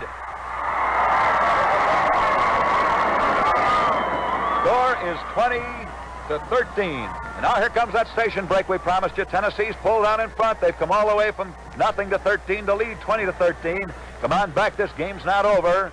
We pause briefly for station identification. Back in Braves Field in Boston, the National Broadcasting Company sending your way the game between 2 rival teams, one from the south and one from the north. University of Tennessee from Knoxville, Tennessee. And incidentally, no city could be more loyal to their team than is Knoxville. And Boston College from Boston, Massachusetts, ably supported by the New Englanders. And Tennessee, after trailing nothing to 13, has pulled this game until now. They are leading 20-13. It will be Boston College receiving and Tennessee getting ready to kick off. Kicking for Tennessee will be Mr. Mitchell, the quarterback.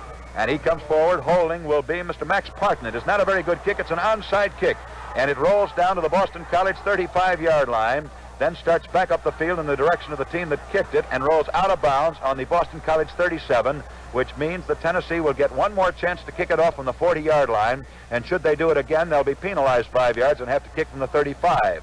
Ed Claspy has come in at quarterback. Don Pansiera has gone out for Boston College. And that is the first time that Pansiera has been out today, other than being taken out when Claspy came in to kick the extra point for Boston College after the first touchdown. Mitchell kicking, and Jordan, the right end, holding for Tennessee. All ready to start play again, and we have 4 minutes of playing time remaining in this football game. This time the kick stays well in bounds. It goes back. Bernie LaRue, the right halfback of Boston College, takes it on the 20s, up to the 25, up to the 30, gets away from another man, goes to the 35, and he is finally swarmed under on his own 39-yard line. Bernie LaRue, right halfback of Boston College, runs it from the 20 up to the 39 for a run back of 19 yards, and now Boston College, the Eagles, have 4 minutes to see if they can tie this ball game up, to see if they can do what Tennessee did, come from behind. Wildman comes in at left halfback. Dick Huffman goes out. Here comes Boston College out of the huddle very quickly. Now they're trying to take advantage of every second they can. It's a crossbuck being given to Benny LaRue. He comes up to the 45, gets to the 49-yard line, picks up about 10 yards on that play. Bernie LaRue, the right halfback who just ran it 19 yards up the field in the kickoff, picks up another 10 yards now. He's the new right halfback who has just gone in for Boston College, and he really runs that ball beautifully. First time he's been in the game today.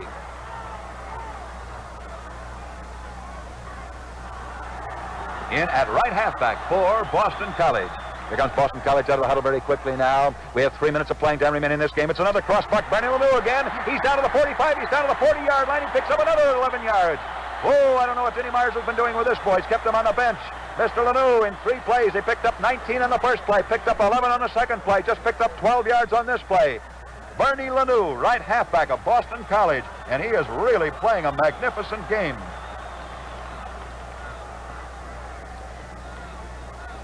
Playing very beautifully. He's a right halfback. He's 25 years old, weighs 165, stands 5'9", as a sophomore, comes from Brockton, Massachusetts. And it is now another first down for Boston College with less than 3 minutes of playing time remaining in this football game. And Tennessee is leading 20-13. Time is out at the moment. Jack Armstrong comes back in at quarterback. Mitchell goes out for Tennessee. Heumann comes in at left tackle. Wildman goes out. All right, here comes Boston College back to the line of scrimmage very quickly. Ed Claspy is calling these signals. Bernie LaRue is way out to the right this time. It's given on a crossbuck this time to Art Canova. He drives from the Tennessee 40-yard line down to the 37-yard line for a gain of 3 yards on that play. And there are 2 minutes and 10 seconds remaining in this football game. Score is Tennessee 20, Boston College 13. Hubble comes in at left end. Powell goes out. That's one change for the Tennessee Volunteers. Here comes Boston College running back to the line of scrimmage. They want to get in every play they can. They're trailing by 7 points, but they've got the ball down on the Tennessee 37-yard line. Ed Claspy calling these signals. Claspy back for the forward pass for Boston College, and the ball is knocked right out of his hands. He never gets it away. Ed Claspy tries to pass it. He can't get it away. Jack Armstrong, quarterback of Tennessee, comes bowling over the center of the line, reaches high into the air, and knocks that ball just as it's leaving the passer's hand incomplete. Jordan, right into Tennessee, was in for an assist on that, too, so it'll be third down coming up. Still about 9 yards to go. and, well, call it 9.5 yards to go. Boston College ball. Art Canova, the left halfback, deployed out wide to the right. Horn now is holding up play. There are just about 2 minutes of playing time remaining in this game. Here comes a penalty against Tennessee. 1, 2, 3, 4, 5 yards. Let's see what that was for. Penalty against Tennessee. Too many men on the field. 12 men. 12 men on the field. They were making a substitution, and the man did not get off the field fast enough, and so they were detected with 12 men on the field during that last play and are penalized 5 yards. It was unintentional. Art Canova way out to the right this time. Ed Claspy calling his signals for Boston College. It's a race against the clock. Claspy back for a forward pass for Boston College. There goes a long pass. It's too long. It's thrown down in the end zone, and it's not good. Intended for Art spinning, and he goes over his head. Incomplete. High up into the air goes Billy Gould, defensive fullback of Tennessee, and knocks it down. Incomplete. Score is Tennessee 20, Boston College 13. We're in the closing minute and a half now of this football game from Boston, Massachusetts. Boston College is driven way down to the Tennessee 35-yard line. If they can go another 35 yards, they can tie up this game. But can they do it? Tennessee says no. It's 4th down coming up now. 4 yards to go. Will they make this 4 yards? Coming into the ball game comes Panacea again. He's been in almost all afternoon for Boston College. He was out for a few moments. Ed Claspy goes out, and here comes a penalty against Boston College. 5 yards against Boston College, and they're penalized for the same thing that Tennessee just lost 5 yards. 12 men on the field. Here comes Boston College out of the huddle very quickly now. Only got about 1 minute and 10 seconds remaining in this football game. It's Panacea back. He's taking this ball from center. He fades back for a forward pass, finds his man, and intercepted by Tennessee. Tennessee's Billy Gould takes it on the 40s, up to the 45, up to the 50, down to the 45, gets away from another man, stays on his feet, goes down to the 35, down to the 30, down to the 25, he's down to the 20, down to the 15, the 10, the 5, and he scores for Tennessee.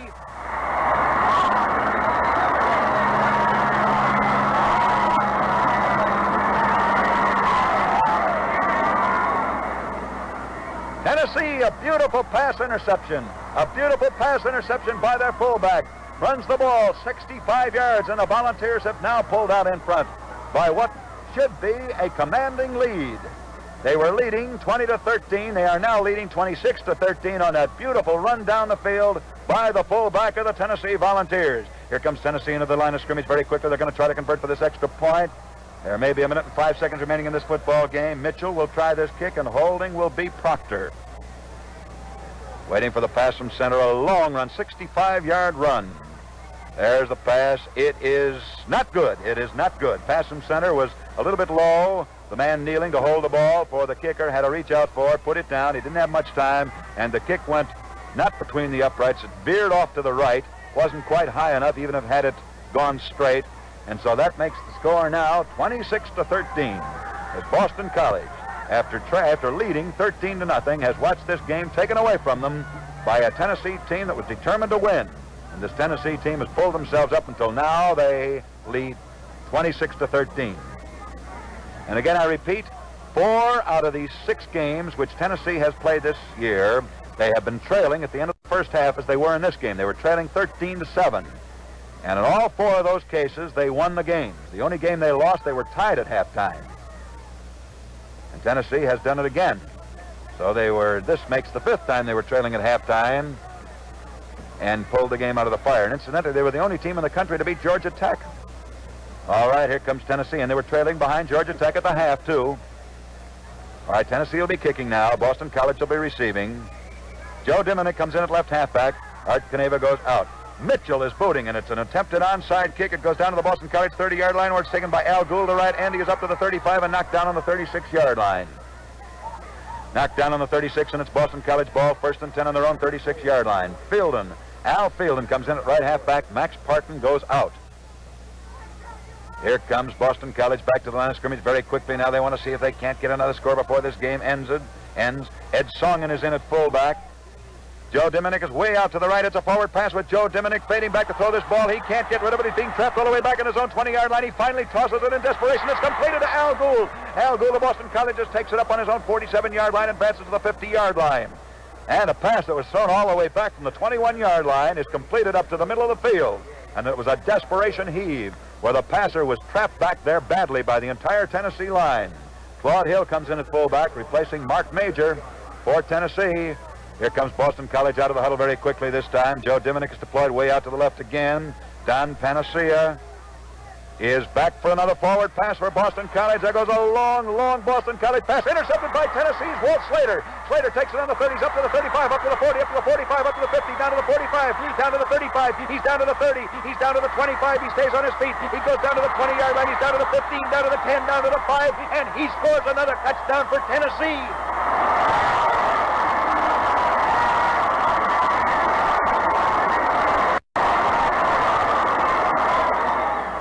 Walter Slater, left halfback of Tennessee, intercepted that on his own 25 and ran 75 yards for a touchdown, just as Mark Major, the fullback of Tennessee, had done a moment before. Mark Major intercepted on the 35 and went 65 yards. Walt Slater just intercepted on the 25 and went 75 yards. And that puts Tennessee out in front 32-13.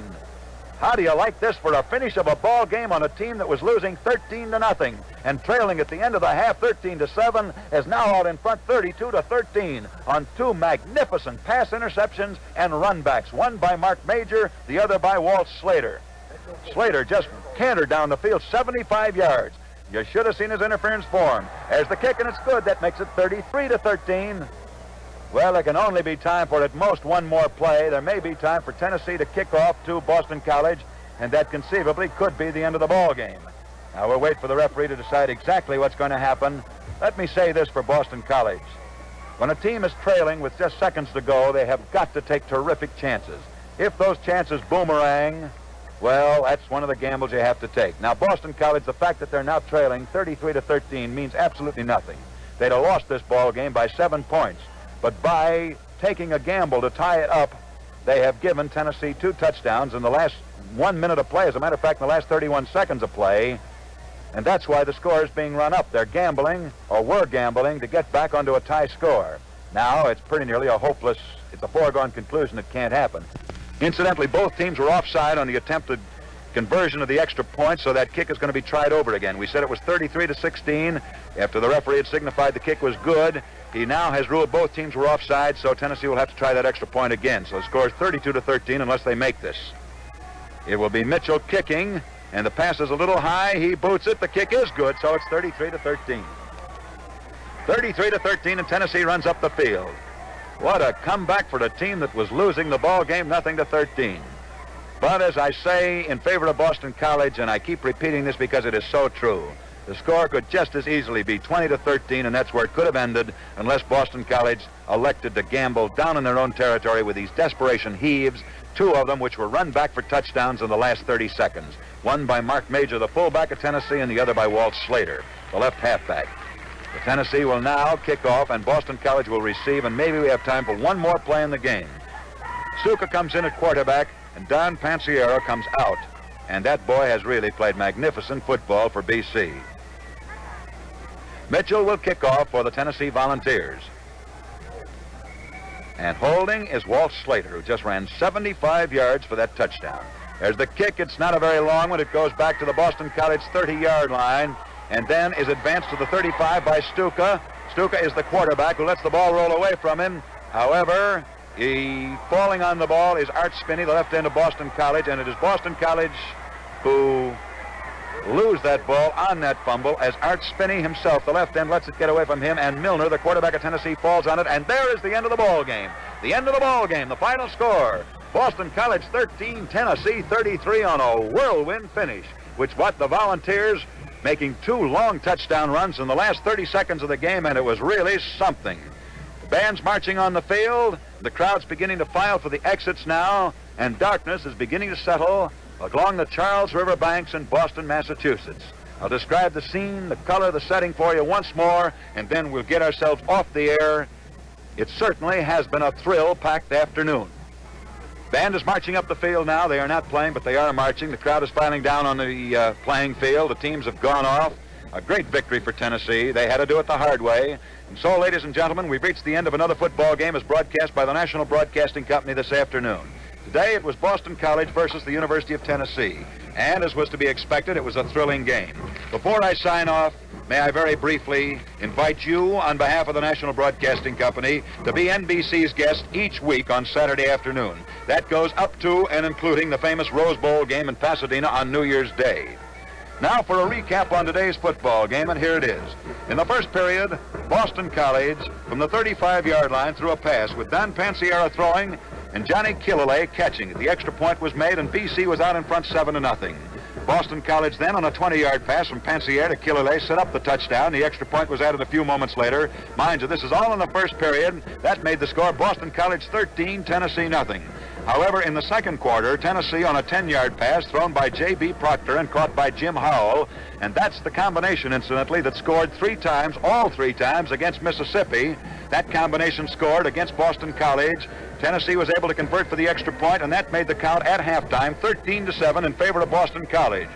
In the third quarter, Bobby Lund of Tennessee went 10 yards around his own right end. The extra point was missed, and that knotted the ball game up 13-13. In the fourth quarter, Mr. J.B. Proctor, who threw that first touchdown pass for the Volunteers, on a 3-yard line plunge, went over the line to put Tennessee out in front 19-13, and for the first time today, the Volunteers were out in front. The extra point was made, and that made it 20-13. Billy Gould on a pass interception, ran it back 65 yards. As a matter of fact, that was Mark Major. Ran it back 65 yards. The extra point was missed. That made it 26-13, and that came 30 seconds before the game ended. Exactly 8 seconds before the game ended, Walt Slater intercepted another desperation heave thrown by Boston College, ran it 75 yards. That made it 32-13. The extra point was converted once, then disallowed, then converted again, and the final score was Tennessee 13, Boston College 13.